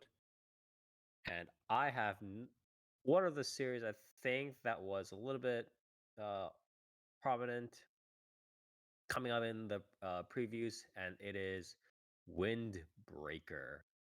This is a manga original by Satoru Ni. This is his first work, manga work, and it was adapted by Cloverworks. It's like Cloverworks anime adaptation. So this was put under the direction of Toshifumi Akai, who this is his second main directorial debut. First one was him working with like the OVA and stuff like that for FGO, Absolute Demonic from Babylonia. He is overall, studio has been studio, episode director, storyboard, etc. All these sorts of various roles. Um, Super old head with regards to working with A1 Pictures back from the early days. But again, this is his sort of second main directorial debut. He did pull together, I think, his old FGO team as well as some of the A1 people that he knew from stuff like Idolmaster Cinderella Girls and so on. So that's sort of the general team that he is, a combination of the Cloverworks team as well as the old A1 picture, some of the old A1 Pictures people. So yeah, that's the general staff. The voice acting cast is just literally a line of the who's who for doing, male idol, sports, gay, Fujoshi, bait, series, BL dramas, blah, blah, blah, down the line. A little bit on the younger side with some of the classics included. Um, so, plus, a female, Of not a course. token female character, but essentially a token female character um, that is, you can think of her like QB, like not QB, but like the what's a mascot character that helps out, like helps progress the story. It's like that essentially. Uh, that's voiced by Hasegawa Ikumi, right? Everybody else again is the whole part of the standard, I guess, younger generation of voice actors doing BL, uh, idols, gay Fujoshi, all that kind of stuff. Headed by Uchida Yuma. Uchida Yuma had voicing the main character Sakura Haruka. He's been on a relatively, not I don't know necessarily want to say meteoric because it's been a few years in the making, but a very steady and very big rise to power. I want to say at this point he's almost on his way to surpassing his sister, Uchida Maya, who is also a very big voice actress, right? Um, Before he was living in sort of his sister's shadow, I want to say, but now he's definitely coming on his own terms. Followed by, again, the usual cast of like these sorts of male idol kind of series: Shimazaki Nobunaga, Nakamura Yuichi, Chiba Shoya, another big common name in these sorts of series.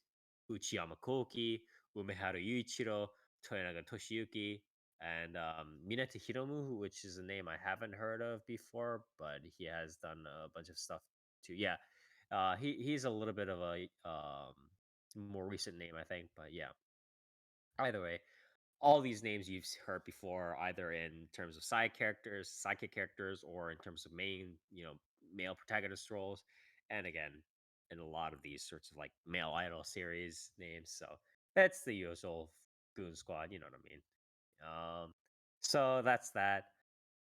Uh, the overall audio visuals, I want to say, are quite good. I think the OST, the BGM inside is pretty standard, but in terms of the opening, which is Zetai Reido, also known as Absolute Zero by Natori, it has quite good visuals for the opening, and it's quite a decent sort of energetic J rock with some male vocals.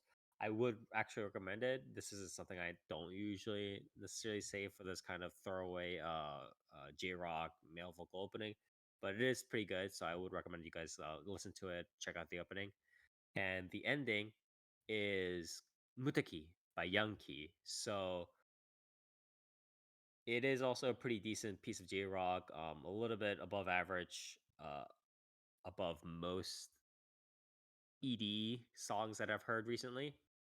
I will say though, and I mentioned this near before the podcast, Yeah. Young Key is the most male J rock sounding female J rock artist I've heard and seen in my entire life. I listened to this person and I saw like the music video for this, and I had to check her Instagram and like look through her fashion, like clothing, like pictures and stuff like that, to make sure that she was an actual like Yeah. like just to discern her gender. It was to that extent. It was pretty ridiculous. But yeah, pretty good J Rock ED overall. And in terms of the visual aspect of the series, it has pretty good usage of 3D plus blending, especially where it needs it. I think anime studios have gotten very, very good at kind of systematically kind of decide for the most part, right? Obviously, there are exceptions. We'll always get another X arm every Oh once yeah. a year or so, yeah. But for the most part, I think anime studios have gotten very, very good at kind of just designating like, hey, this needs to be 3D. This can be obviously 3D. This needs to be 2D. Here's where we do proper blending here. Blah blah blah. So I think they did quite a good job of that. And obviously, Cloverworks is not. It's not like a fourth stringer that's been out, a studio that's been you know out for like a year, right? They've been in the works for quite a while, and they inherited from A1, so they know what Yeah. they're doing. So they did a pretty good job. There were some slight issues with some perspective stuff in some of the earlier episodes, such as walking down a street, so on. That they were a little bit iffy with, but for the most part, it was very good. The battle scenes are very, very, very quite good. Um, I wouldn't say that they're UFO table level, but for what it is in terms of like having a 12 episode anime that hasn't been worked on for, 50 years by UFO table, it is quite good. Um and it's not like Windbreakers is probably getting a lot of money, right? Because it's Fujoshi bait and so on. And that's probably how they sold it to the production committee. But it's again not getting Demon Slayer money, right? So you can't really expect it to look like Demon Slayer or whatever. But the battle scenes are very good for what it is.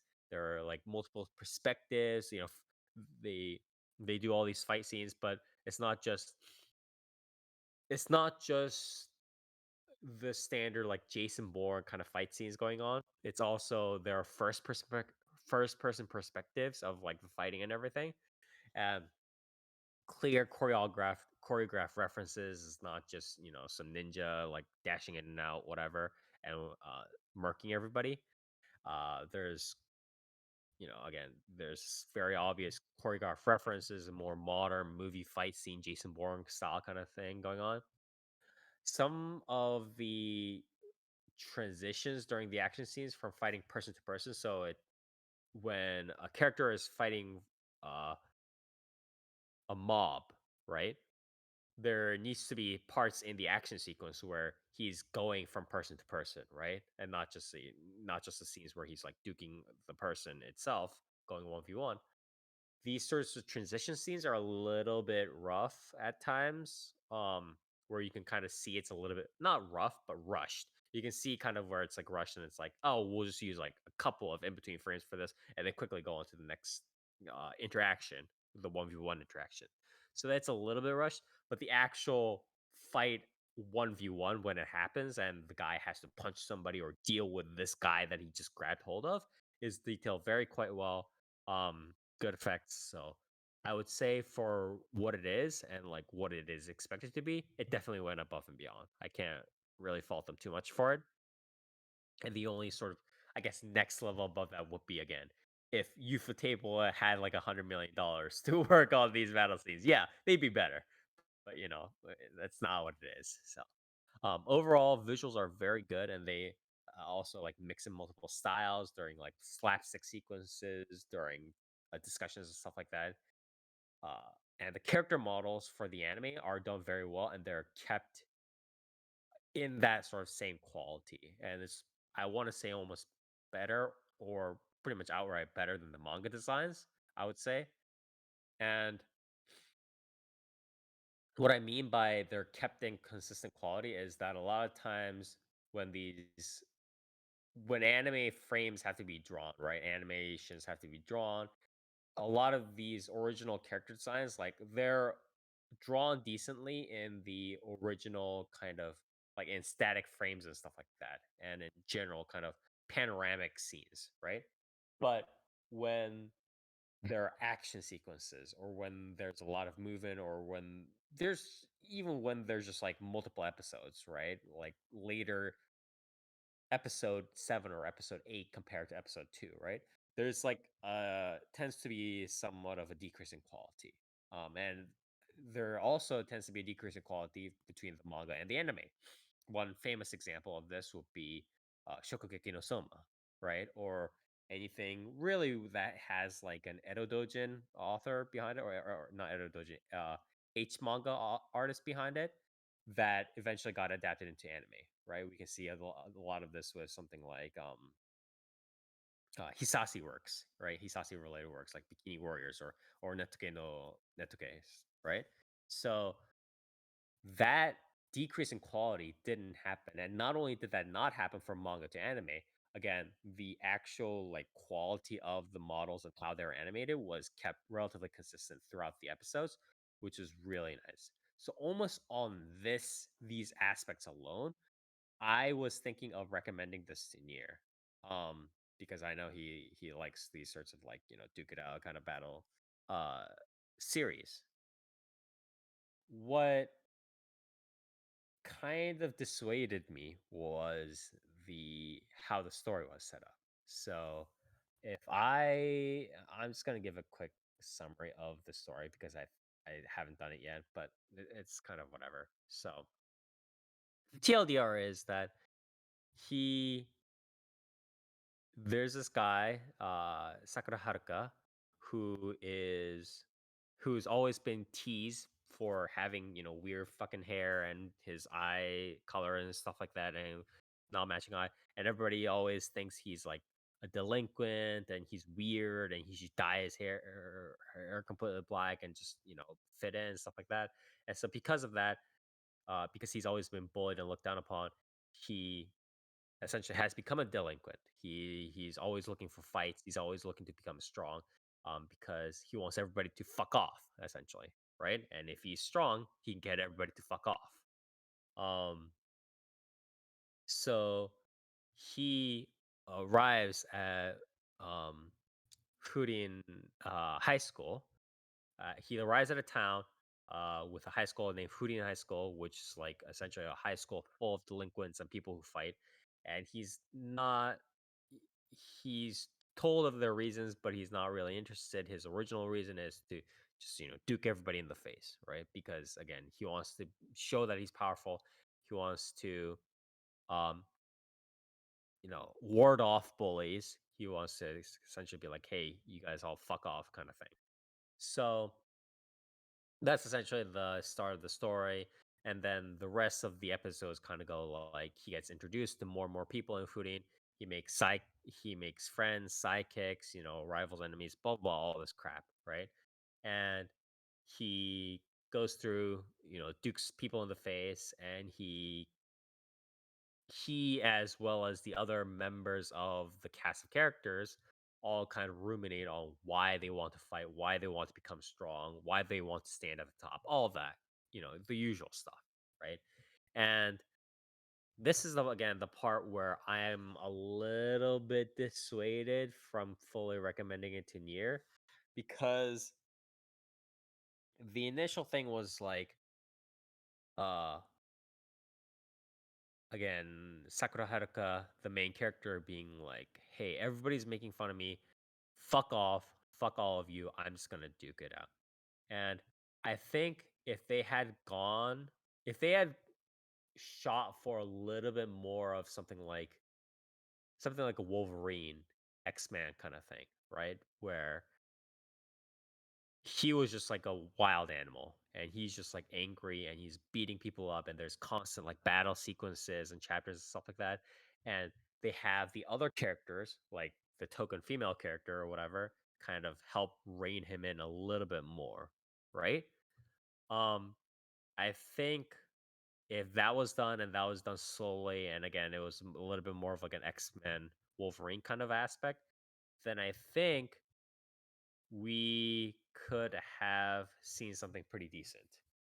But I think right now what it is there are two things that are really kind of downing it. One is the lack of, or one is the lack of battle sequences. So there was a big battle sequence when he kind of came in, and there was like a little bit of that continuing into the next episode and stuff like that. But right now there's a lot of talk and thoughts about like, why does he want to become strong? Why are these people fucking with me?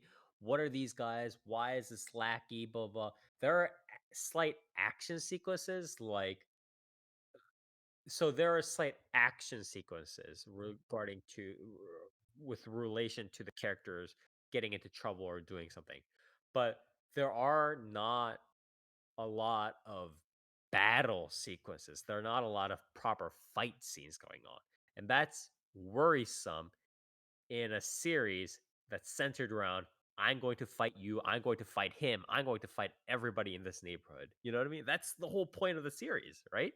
So not having that is very troublesome, I think. And it doesn't jive with a series, because the more they start talking, going like, who's top dog, who has these motivations, who's the lackey, who's the sidekick, who's my rival, who's the command. Well, the more they do this, the more like, I don't care, man. Like, this is not Game of Thrones, okay? I don't care. I don't give a fuck about statecraft. I don't who's the commander, who's my rival, who wants to suck my dick. Like, who cares? Just duke it out. That's the Yeah. whole point of the series, right?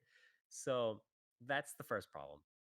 And especially, and it's in special ways, because um it would be one thing if the visuals weren't very good, and then I just go, yeah, I don't really want to see these battle sequences anyways, right? Like, if this was something that Milipensi or the Berserk team did, then I'd be like, yeah, I don't actually want to see these battle sequences, so you might as well just talk, right? That'd be one thing. But the visuals are quite good, and they've shown that they can pull it off. So not having these battle sequences is even more waste, which is again very unfortunate. The second part of what's kind of disappointing is, again, it kind of hops between being okay and not being very okay, in terms of how Sakura Haruka's interactions with everybody and his motivations are built up. Because when he's in, when they did, when the author writes him off as this like moody kid who's just like, oh, these guys are all saying stupid shit, like, fuck these guys, everybody's like just making fun of me all the time. I'll show them. I'll punch the shit out of you. I think that's again a less common aspect of character development or like a MC protagonist that can be developed a little bit more, right? But the moment he goes into instant kind of like, oh, these people are kind to me. Oh, blah, blah, blah. And this is like instant forgiveness trick, right? Like I was angry all my life and everybody fucking hated me. But then this girl came to me and instantly I was healed. And like these things sort of do happen in a sense in real life where, there are a lot of things where it's like, there's a lot of stories, for instance, where people have been, for instance, like lifelong racists, right? And then they started having like a conversation or two with, you know, a Muslim like clerk or whatever, right? And they kind of got to know them as human beings, and their hearts grew 3 sizes that week, and they stopped becoming racist, right? And there are stuff like that certainly, but for me, I think it's yet a road that's been trodden upon too frequently where the protagonist just becomes like, oh, maybe I should save everybody. Maybe I should become the hero. And he kind of switches back and forth between that, like this like delinquent mode and the cheesy protagonist mode. And I just don't think that this is I think that was a little bit too railroaded. And I don't really appreciate um this very quick retrospection of everything that's going on, and it's like, why why are these guys all like acting like this? Why are these guys all like, you know saying all these things? And um should I really trust them, or like should I just go on my own path and like just do people? And I just think it's too soon. I feel like much more organic way would have been for the protagonist to have a very, very slow progress, because you usually, when you're that like kind of dyed in the wool with regards to just being like, hey, fuck you, fuck everybody, you're not like touched by one girl and go instantly, oh, now I gotta rethink my I philosophy get it again. Like now. that's not yeah, I get it. Like or not even like I get it. It's like I need to reinspect everything. I need to reinspect what's going on. And there's this like too much introspection, too much of this like going on. And again, that also synergizes in a bad manner, in a bad way with the lack of battle sequences.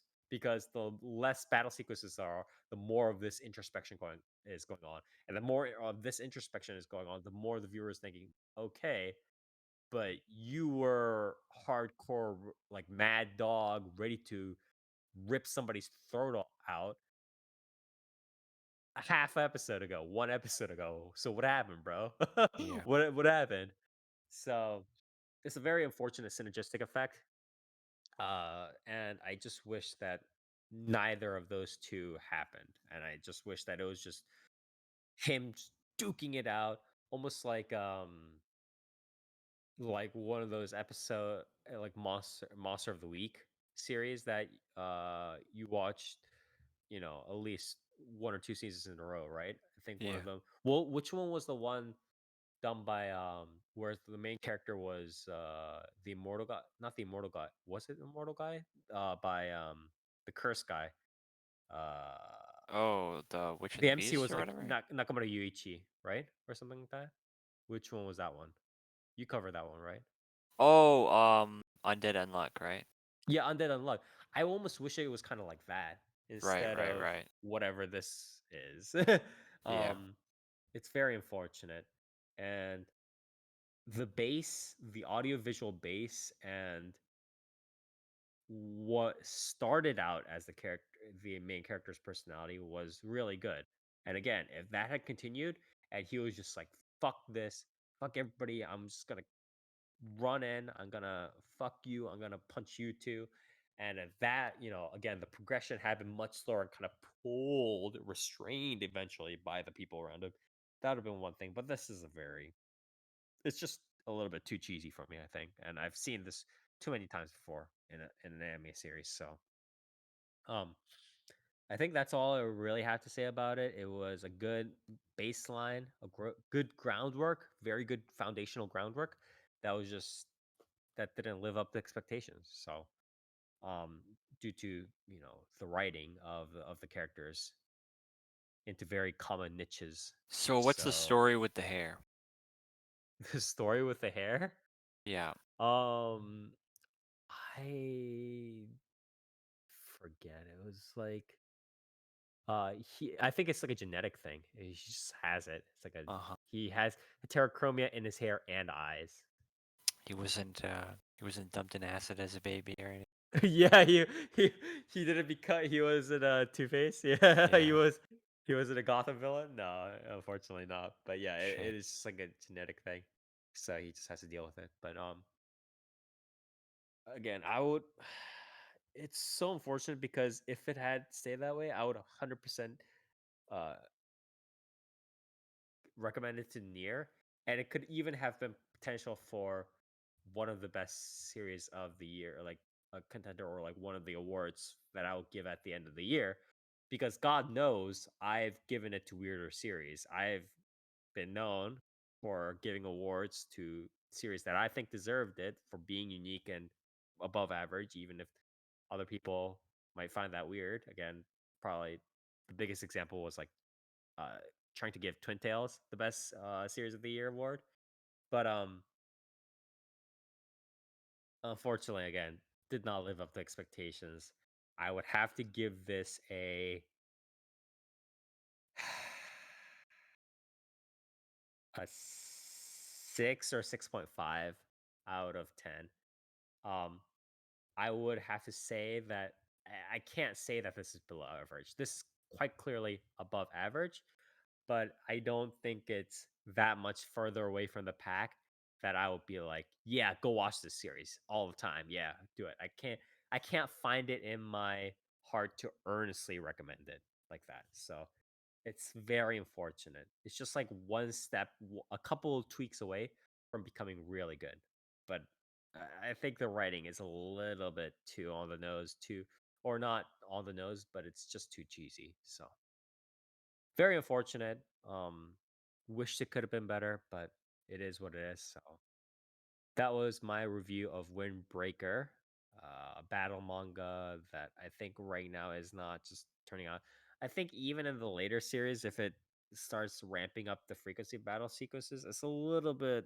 I don't know. There's just too much introspection and development going on, and I don't think it needs to be like that. It's a battle manga series. I want to see battles. I don't want to see them setting up the schools or whatever. I don't care about the academy, okay? I've seen enough So academies in manga in so my lifetime. is there like a romance subplot thing with the girl or Not really. The girl is like, you know how in some like not Cape Project, not but Licorice Recoil, for instance, or something like that, right? You know how there in a lot of these series there's like a lot of, or in something like uh this the main protagonist joins a secret squad, not a secret squad, but like a group of like weirdos, and they do detective shit, or they do, you know, hunt down people or whatever it is. And um one of the main characters tends to be like a bartender, right? sure? Who's also like an information broker kind of thing. It's kind of like a similar role. It's kind of like the girl kind of keeps telling him, "Hey, you should go ahead and do this," or like, "Is that what you're truly feeling?" Uh-huh. It's like that role. You know what I mean? It's like these sort of advisory slash Gotcha. foreshadowing ish role. So um, that's what that girl mainly is. So, but yeah, very unfortunate, very, very, very unfortunate, and I did wish for this to be better than it actually was, but unfortunately, it's not. So, but yeah, that was my review of Windbreaker. Again, 6.5 out of 10, I would say, for my Mal rating. Very good groundwork, but couldn't get it up. Couldn't get it up there. So yeah, that was all the reviews we had for today, and we are going to move right on to the news. So since a month has passed since we had our last news segment, so we've just been inundated with all this stuff. But I'm gonna try to mainly go through like stuff like awards and so on, and just kind of wrap up there. So one section I do want to kind of talk about is something that I kind of alluded to earlier on, um, when I was during Nier segment, I think, when he was talking about, like Yosar pictures and stuff like that. And it's the story of how a lot of these studios are kind of trying to jump in onto the anime bandwagon, but in the most kind of corporate way possible, right?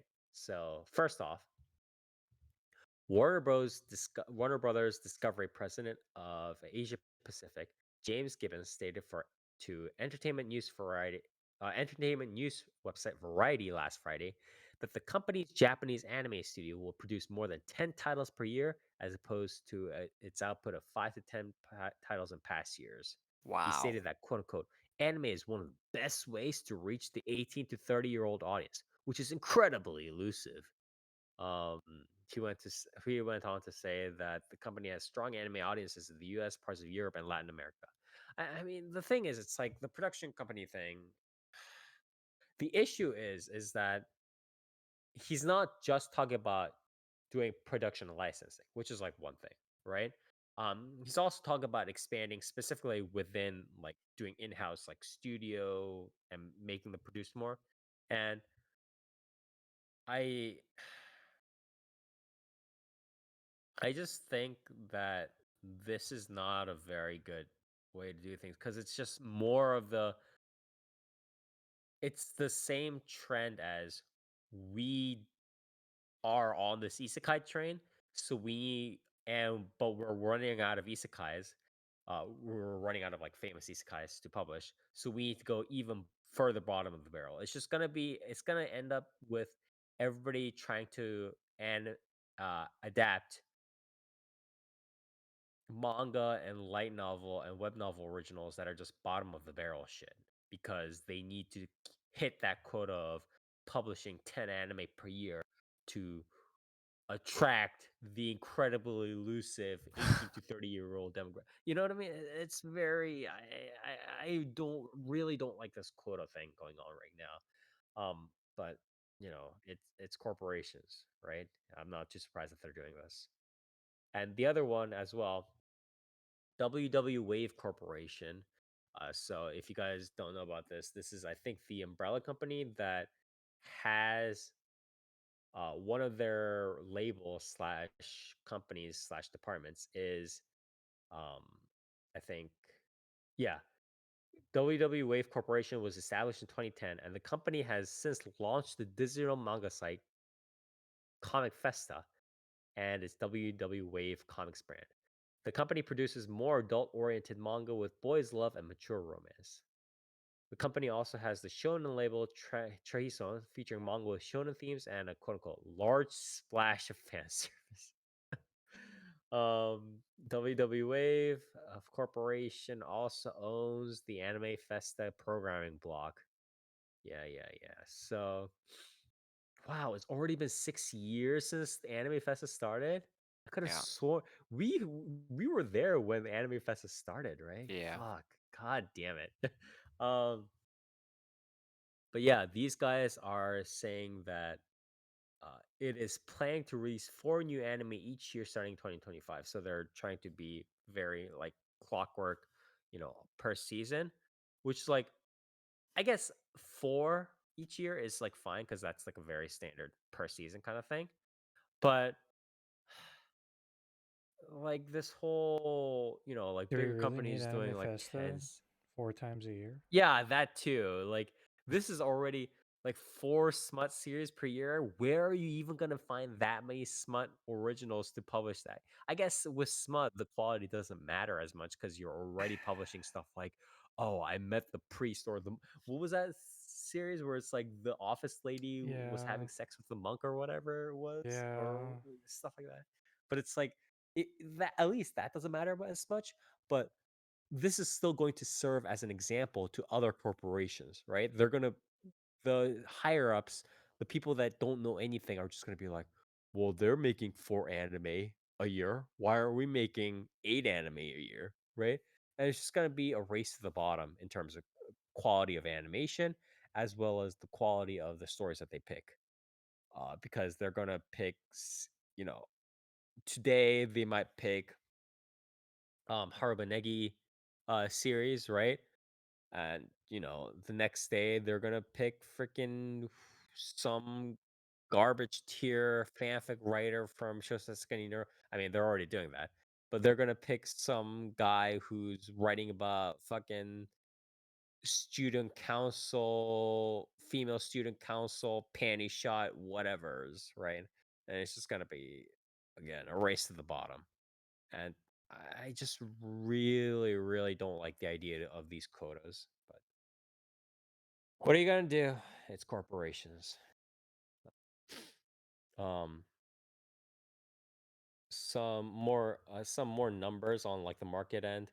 China apparently has become the biggest market for The Boy and the Heron, earning 73 million US dollars in its first 5 days. And again, this is not too surprising, but it is a big kind of, how do I say this? This is a very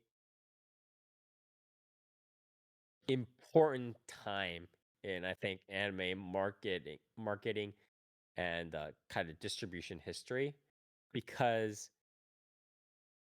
this sort of like, oh, obviously you should sell to China, is coming at the same time as a lot of Chinese studios are and mobile game places are trying to co-produce, right?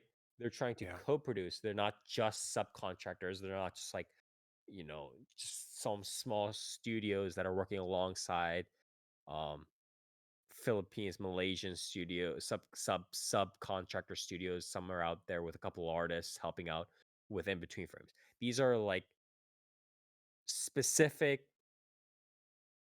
separate animation studios that are co-producing stuff, even if they are something like, say, Giant Beasts of Ours or whatever it is, right? They are still co-producing um uh, you know with major Japanese studios. So this whole like combination of that and the evidence that the Chinese market is big could indicate, or does indicate, a shift towards potentially what companies are going to aim for. Because what I think is going to happen is, um, sooner rather than later, Japanese studios, especially since they're not exactly making bank all the time in Japan, right? Japanese studios are very famous for being in the red almost all the time with all their projects, and they're just kind of looking for that one big money project to hit it rich, right? That, or they get floated by certain contracts, or they make uh amends with some isekai or smaller stuff on the side, stuff like that, right? So they're already not making money in this current situation. So what happens when the might of the Chinese, studios and like, and not just studios, but the umbrella companies that are kind of over them, especially like Tencent, right? For instance, what happened with Tencent and Key Studios, right, or Visual Works. Um, what happens when the might of these large Chinese umbrella companies, as well as the might of the Chinese market, takes hold of the wallets of the Japanese studios? they're all going to start turning to and catering to the Chinese audience, which might have similar taste as the Japanese audience because they're already kind of smothered, right? The Japanese otakus have been kind of conditioned by Japanese anime culture as is, right? But they'll surely have um different tastes, over slightly different tastes, and like kind of like different ways that they want to see anime, right?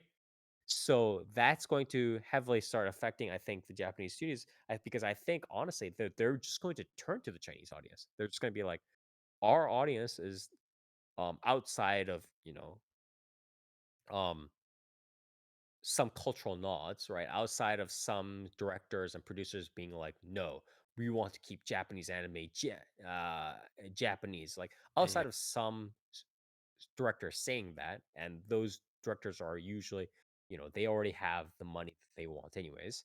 Outside of those people, I think most Japanese anime studios will 100% start turning towards the Chinese audience and catering almost exclusively for them, is my prediction.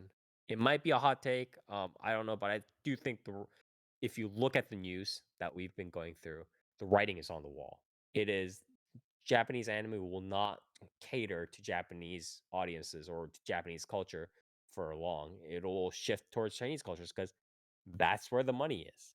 That's what are you gonna do? Just ignore it, especially when you're a Japanese studio and you're barely trying to climb out of bankruptcy. Like, what are you gonna do? So, um, I do think that this sort of like news and like precedent is very, very, very big and important. So we'll have to see. Um, so my rant aside, the other sort of numbers thing is the May issue of the Tsukuru Shippan's Tsukuru magazine published a chart on Saturday listing the top 50 manga volumes for three major publishers, Gudansha, Shigakuka, and Shueisha, in the last 12 months based on first printings. The chart reflects the first print runs from volumes released between April 2023 through March 2024. So for Kodansha, the top, I'll just list, yeah, the top like couple. So, um, number one for Kodansha is Slime Tensei. Time got reincarnated as a slime. Number two, Blue Lock. Number three, Space Brothers. Number four, Tokyo Revengers. And number five, Blue Lock Episode Nagi. So it's like a spinoff. So for Shugakukan, the top five are, well, number one, Detective Conan. Number two, Freerun Beyond Journey's End. Number three, Don't Call It Mystery. Number four, Black Lagoon. Number five, Awashi. And for Shueisha, and this might be somewhat obvious.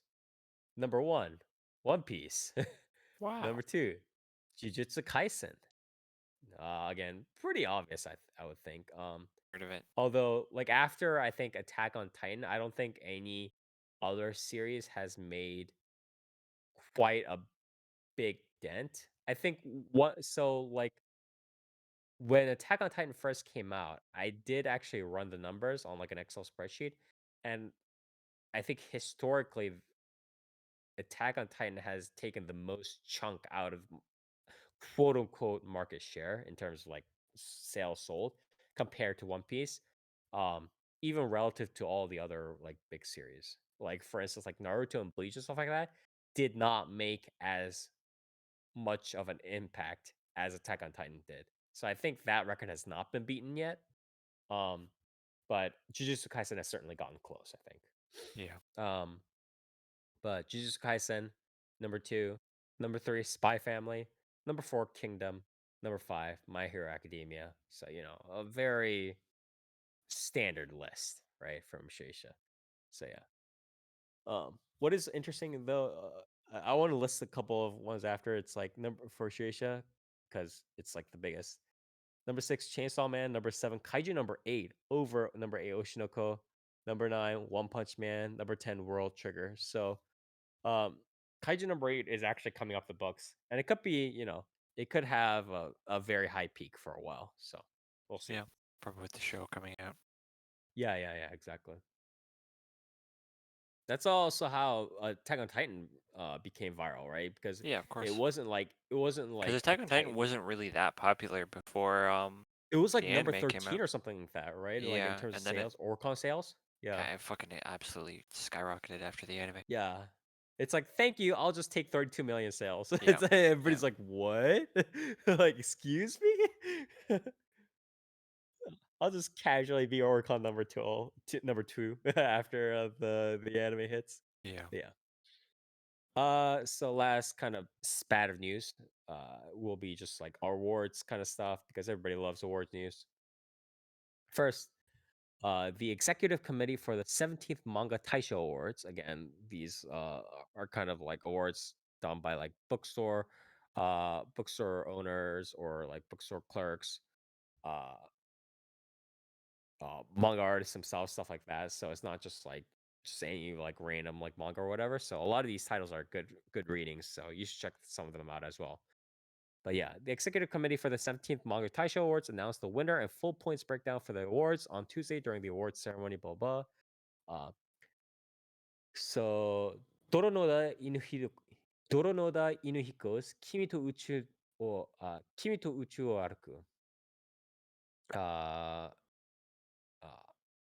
uh, yeah, but yeah, Kimi to Uchu o Araku Tame. Oh yeah, Kimi to Uchu o Araku Tameni, to walk with you in space. I think is the transliteration. Manga won this year's award. Um, other runner-ups were Daemons of the Shadow Realm, Kanda Gokorocho Shokunin Banashi. Oh, I've heard of this one actually. Yeah. Dear Shimazaki in the Peaceful Land, Heiwa no Kuni no Shimazaki e, Daimon no Kozai. Oh, I've heard of this one too. Witch's Life in Mongol, also nominated in 2023. I think we heard of this one through news. You and I are polar opposites. Tamaki to Amane, Hirayasumi, and Famires Iko. Oh, I want to see this. I want to read this one actually. But yeah, congratulations to this. Kimi to Uchu o Araku Tameni. Next, the Japan Cartoonist Association (JCA) announced the winners of the 53rd Japan Cartoonist Association Awards on Friday. Oda Yua's Calorie no Tsuyagoto, or Calories Love Affair manga won the grand prize in the comic division. So, um, yeah. So, congratulations to this series, Calorie no Tsuyagoto. Next. Oh, this is the big money one here. Japanese publisher Kodansha announced the 15 nominees in 3 categories for its 48th annual manga awards on Monday. Kodansha will announce the winner for each category on May 14th, excuse me. Best shonen manga candidates. The Fragrant Flower Blooms with Dignity, Gachiakuta, Freerun Beyond's Journey's End, Tank Chair, and Daemons of the Shadow Realm. So the first 3 were already nominated in previous years. It's just the two, I've the been Tank seeing Chair and Daemons of the Shadow yeah, I've been seeing Tank Chair Really? around. Yeah. Apparently it's It, pretty does- good. it, yeah, I should check that out sometime. And Demons of the Shadow Realm came up twice, so that might be pretty good readings too. It's from Uh, the Full Metal Alchemist guy, right? So oh yeah. You're right. Fuck. that's surprising. Yeah. All right. So let's see if we can make lightning strike twice then. Um, Second, best shoujo manga, In the Clear Moonlit Dusk. Again, nominated in the previous year, alongside Sign of Affection. Uh, Yurisaki Torenren, I think, dark covered the anime adaptation for that one as well. And the other candidates are I See Your Face, Turned Away, and as well as Firefly Wedding. Best general manga candidates: Oshinoko, The Darwin Incident, Shikawa. Really? Oh my And god. really? Nagatan to Aoto, Ichika to Ryoricho, Boukyo Taro, and Medalist. So yeah, hopefully we'll be able to see those in, I think they said May 14th, right? So next, the 2024 Writers Guild Awards revealed this year's winners on Sunday. And Netflix's live action adaptation of Oda Eiichiro's One Piece manga won in the children's episodic, long form, and specials category. So congratulations Neat. to them. And last, we have the 77th Cannes the 77th Cannes International Film Festival announced on Wednesday that it is awarding Studio Ghibli, with the honorary Palme d'Or. The prize honors those who have achieved notable work but had never won a competitive Palme d'Or, the festival's highest award. According to the festival staff, this marks the first time Cannes is giving the honor to a group as opposed to a single person. In related news, Time magazine revealed its list of the world's most influential people of 2024 on Thursday, and it named Hayao Miyazaki, as one of the top 100 people. He is in the icons category. So, congratulations to both the studio as well as Miyazaki. Although Make a better obviously, movie next time. Shh, we can't get too much hate mail. All right. Uh, oh yeah, and uh, usually I don't do like announcements and stuff like that, but just one more thing. So Studio Kara announced on Saturday that Hideaki Anno Hideaki, will be planning on producing a 50th anniversary project for Nishisaki Yoshinobu and Matsumoto Leiji's Space Battleship Yamato space opera anime franchise. The project will include several book publications as well as a screening event on October 6th, which will mark 50 years exactly after the first episode of the anime aired in 1974. An exhibition is also planned across Japan. So what I will say is that uh how do I say this? Space Battleship Yamato is kind of like in the Western world with regards to like anime stuff. Obviously, stuff like Evangelion, obviously stuff like Hokuto no Ken, so on, are much more in vogue, right? Much more referenced, much more well known. Yeah. But Space Battleship Yamato is like almost up as much of a pillar or more so than even something like say Mesa Onikoku, or like something that is like classically referenced to as like a pillar in the annals of anime history, right? Space Battleship Yamato inspired stuff like Evangelion, right? And it's like um it's very hard to understate how important it is in anime history in creating and kind of pushing forward a lot of these other much more famous series nowadays, right? So it'll be interesting to see you know what the anniversary event might be like. But yeah, it is a monumental piece of work, and 50th anniversary, that is, Yeah. Pretty fucking old. yeah. Yeah, I that think is old. I think I find it funny how like Ano is like I think Ano is like Japan's strongest like otaku boomer. Just straight up. Yeah, Like yeah, he exactly. bro really just gets to work on like anything he wants. Like, Yeah, he's like just oh, casually stroll up to oh, you his, want to make his a friend. Godzilla movie? Go for it. Oh, you want to make a Yeah, Ultraman movie? Go for it. Oh, you want to make a yeah, Kamen Rider movie? Yeah, go for it. Oh, you want yeah, to direct Space Battleship Yamato's 50th anniversary? Yeah, go for it, bro. yeah. It's like, okay, all right, man. But, Yeah, deserved, I say. yeah. If anyone was going to bring proper attention to like the 50th anniversary project, it was probably gonna be him. So Yep. but yeah. So yeah, that was the last piece of news, and we are going to go on to our shoutouts and callouts to round up our first review episode. And as usual, shout out. Everybody here gets one shout out, one call out each. Shout out is something that you want to praise to the heavens, give 10 out of 10, and can be any one person, place, or thing. And call out is the exact opposite, 0 out of 10, rant about, just burst out into flames over rage and fury. And then again, it can be any one person, place, or thing. And we start now with Near. Shout out, call out, please. Call it the fact that I'm getting old, dude. Sucks. Annoying. How Pisses old me are off, you now, actually. or do you not want to divulge your age like the female Japanese idols?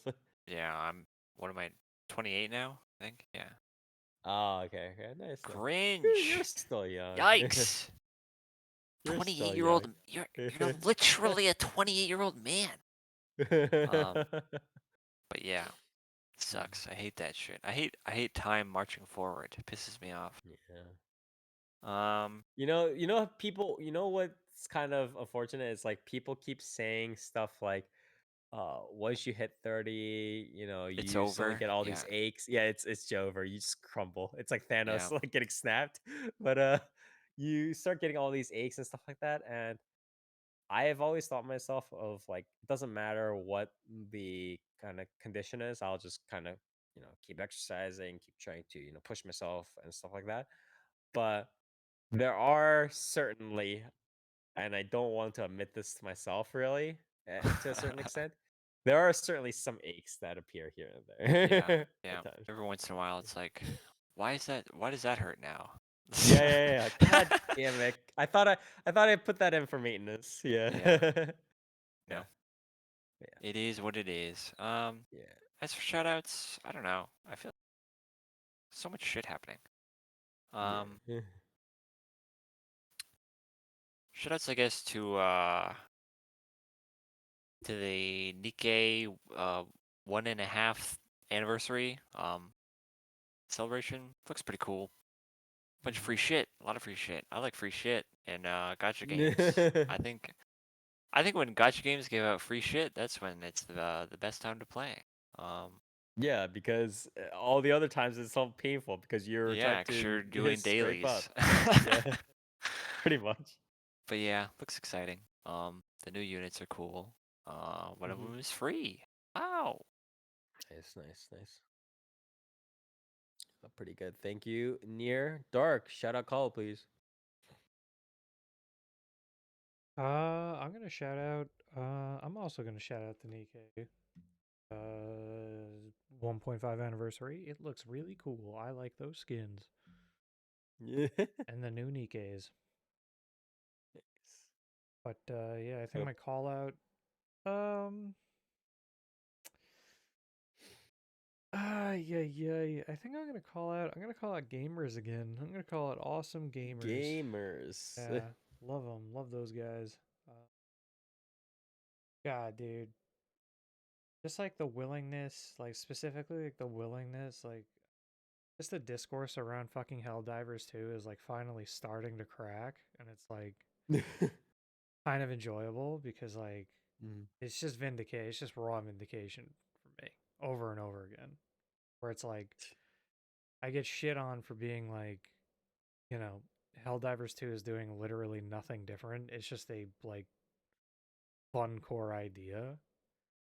And then the more they like drive it into the fucking like, or not even drive anything into the ground, the more that like, as time goes on, people realize like, oh, wait a minute, this game was still $40 and has a $10 battle pass every month with like all player power in it. Like there is like the entire pass is player power. And it's Yeah. arbitrarily tiered too. So it's like, in tier 1, you have to spend like a certain amount of medals to get to like the second page and then the third page. Except like it's not like you're actually progressing in power. And shit just gets arbitrarily more expensive. So like your laser gun on page 1 might be like, 1/4 of the cost of the gun on page 3 that you had to spend like, you know, 300 of the currency on, except the gun on page 1 is really good and the gun on page 3 is dog shit. Um, but yeah, people are finally starting to realize that, which is nice. But you know, it would be cool if like gamers who fucking bitched and complained about like power and battle passes for fucking however long, even though that like never really happened, would like turn around and be like, "Oh yeah, they're doing the same thing here." But Yeah. apparently you can, hey man, you can farm the credits in that game for premium currency. You can actually farm them. Only problem is that like if you do the math, it's like, you know, US prison inmate wages at that point as your fucking rate of return. And you have to go out of your way to farm them. It's not like you gain them naturally that way. You don't get fucking shit naturally. It's like you have to sit there and you have to grind for hours in like the easiest difficulty, just running around looking for these things to get, you know, God damn it. $10 worth. It's like, okay, should you do that? It's like, or maybe don't make yourself do mind numbingly boring shit for the rates of like 50 cents an hour. Probably a better idea to not do that. So it's Oh like, my god. I don't know, man. Like, I'm looking forward to the day when people realize, like, this game literally did nothing different and it was just a, like, fun, like, co op game releasing during a time when there has not been, like, a third person shooter co op game released in, like, a fucking while. That's like this. That's like a horde mode shooter. So, you know, one day people will realize. Yeah, hopefully. You know, but it's also gamers, so you can't really stop them from being stupid. It's a little bit of a hard task. Yeah. Anyways, yeah, so I guess I thank you, Dark, for your shout out call out. And I guess my shout out call out, my call out. Oh yeah, my call out goes to people at the market who just keep spreading misinformation onto other people. It's like what is it? I was at the store and then this guy was trying to push these really shitty calorie high protein bars onto this old couple, and he was like, yeah, I eat them every day. I just like, they're great, they're the best protein bars in the world. I sometimes eat them just for breakfast. I'm like, are you really suggesting that this old couple eat, like, individually, a single protein bar that is like 400 calories just like for breakfast, and that'll be it? Like, is that what you're suggesting? Do you realize how sad that is? Like, um, but yeah, I kind of stopped for a second and I was like, should I like jump in and like not maybe help this couple not eat like stupid ass 400 calorie protein bars? And I was like, yeah, I don't want to be arguing in this store right now. And I just like kept on and I just resigned the old couple to their bad end. So, it was a little bit unfortunate, but I did what I had to do for peace of society or for public peace. For the So, timeline. yeah. So I'm not arguing with some random bro dude Jim bro who thinks, who's trying to recommend stupid shit. But that's call outs.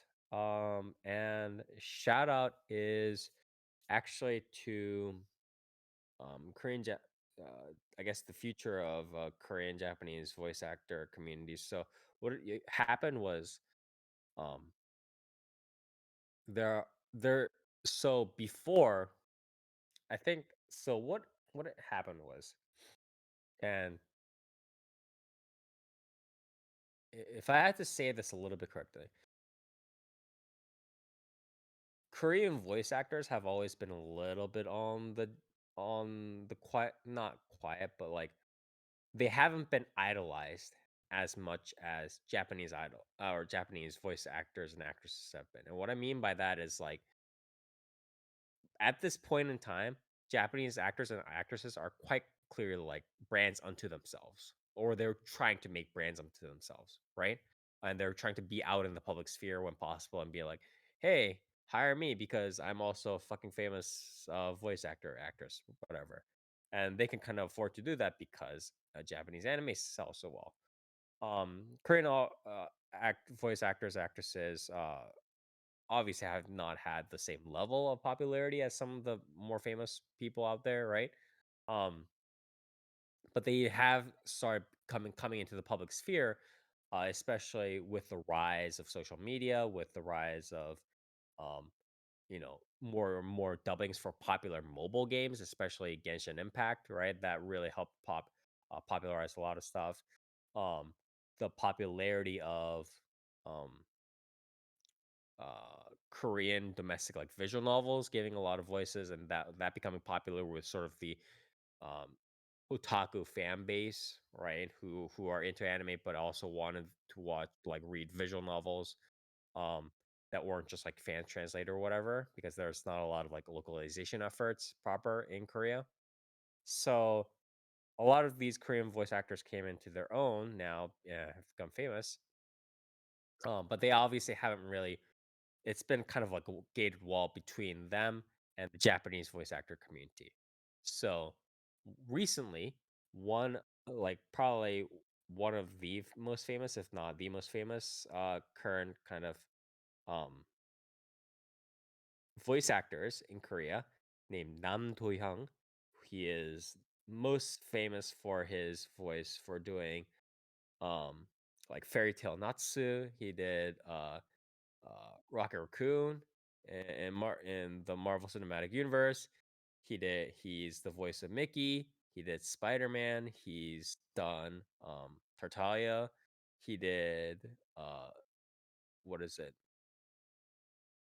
He did the male voice, the male ring voice for Ring Fit or whatever. He's also the Korean dub for Mr. Beast. Like he's done a lot of shit. So he Mr. Beast. yeah. So he did a collaboration recently with Ohashi Ayaka. If you guys don't know who Ohashi Ayaka is, she is a very prolific voice actress at this time. She kind of recently started up by starting up this YouTube channel. I think during COVID times, and then she kind of left it and then came back trying to do YouTube stuff again. Recently, the whole like YouTube thing is a very obvious revolving door for a lot of Japanese voice actors and actresses that started during COVID, and is still going on now. But yeah, she did a lot of stuff. She's I think one of the only yeah, I think she's one of the only, if not I think the only. Yeah, she might be literally the only um voice actress to have voiced two 2D major 2D idol franchises with like actual like significant characters. So she did Yamabuki Saya in Bang Dream, and she also did Shimamura Uzuki in Idolmaster Cinderella Girls. So both of these are relatively like major characters in both franchises, and I think she's the only one who has done such in capacity. So yeah, she's done that. She's obviously done a lot of other stuff as well. Um, but she went to the collab stream with the Korean voice actor Nam Do-hyung and did like an interview and like essentially the cultural exchange. And I think this is the first time that there was this sort of like major cultural exchange and contact and like acknowledgement. Obviously, I think a lot of these like people have a lot of these Japanese voice actors, especially like on the male side, have some like kind of like friend contact, like phone contact or whatever with some like Korean voice actors, but there's never been like a proper cultural exchange in public and being like, oh, like we should talk about X, Y, Z, and the other thing. And I think that's like a huge breakthrough. And I think this, if it's continued, will lead into a shit ton of more interesting opportunities. And I really, really, really, really hope that more of these collabs come down in the future. I really do hope so. for for the sake of both otaku communities, both Korean and Japanese. So I do think that was great. So definitely shout outs to them. So, but yeah, that was a little bit long winded, but that was my shout out that I out to get wanted to get out. So that was all the shout outs and call outs, I guess, for this season. Again, unfortunate that Toast could not participate in this episode. We still don't know where he is, but hopefully he'll be with us next episode. And yeah, this was the first review.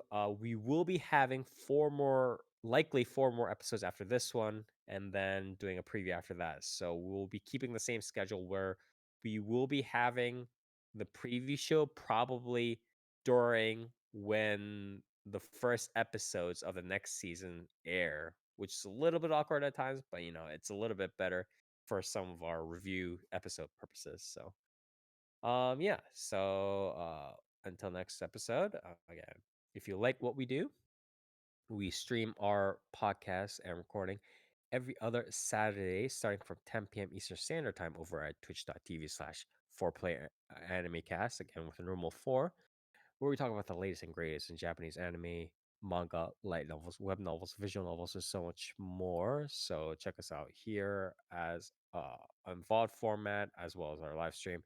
And on YouTube, whichever format you desire, we have like highlights and clips and everything over there as well. So check us out on either platform. We have updates and news on our social media on Facebook at 4PlayerAnimecast, as well as on Twitter or X.com. Handle name at 4PPAnimecast, again, all with the normal 4s. Check us out here, check us out there, and as always, we'll see you next time.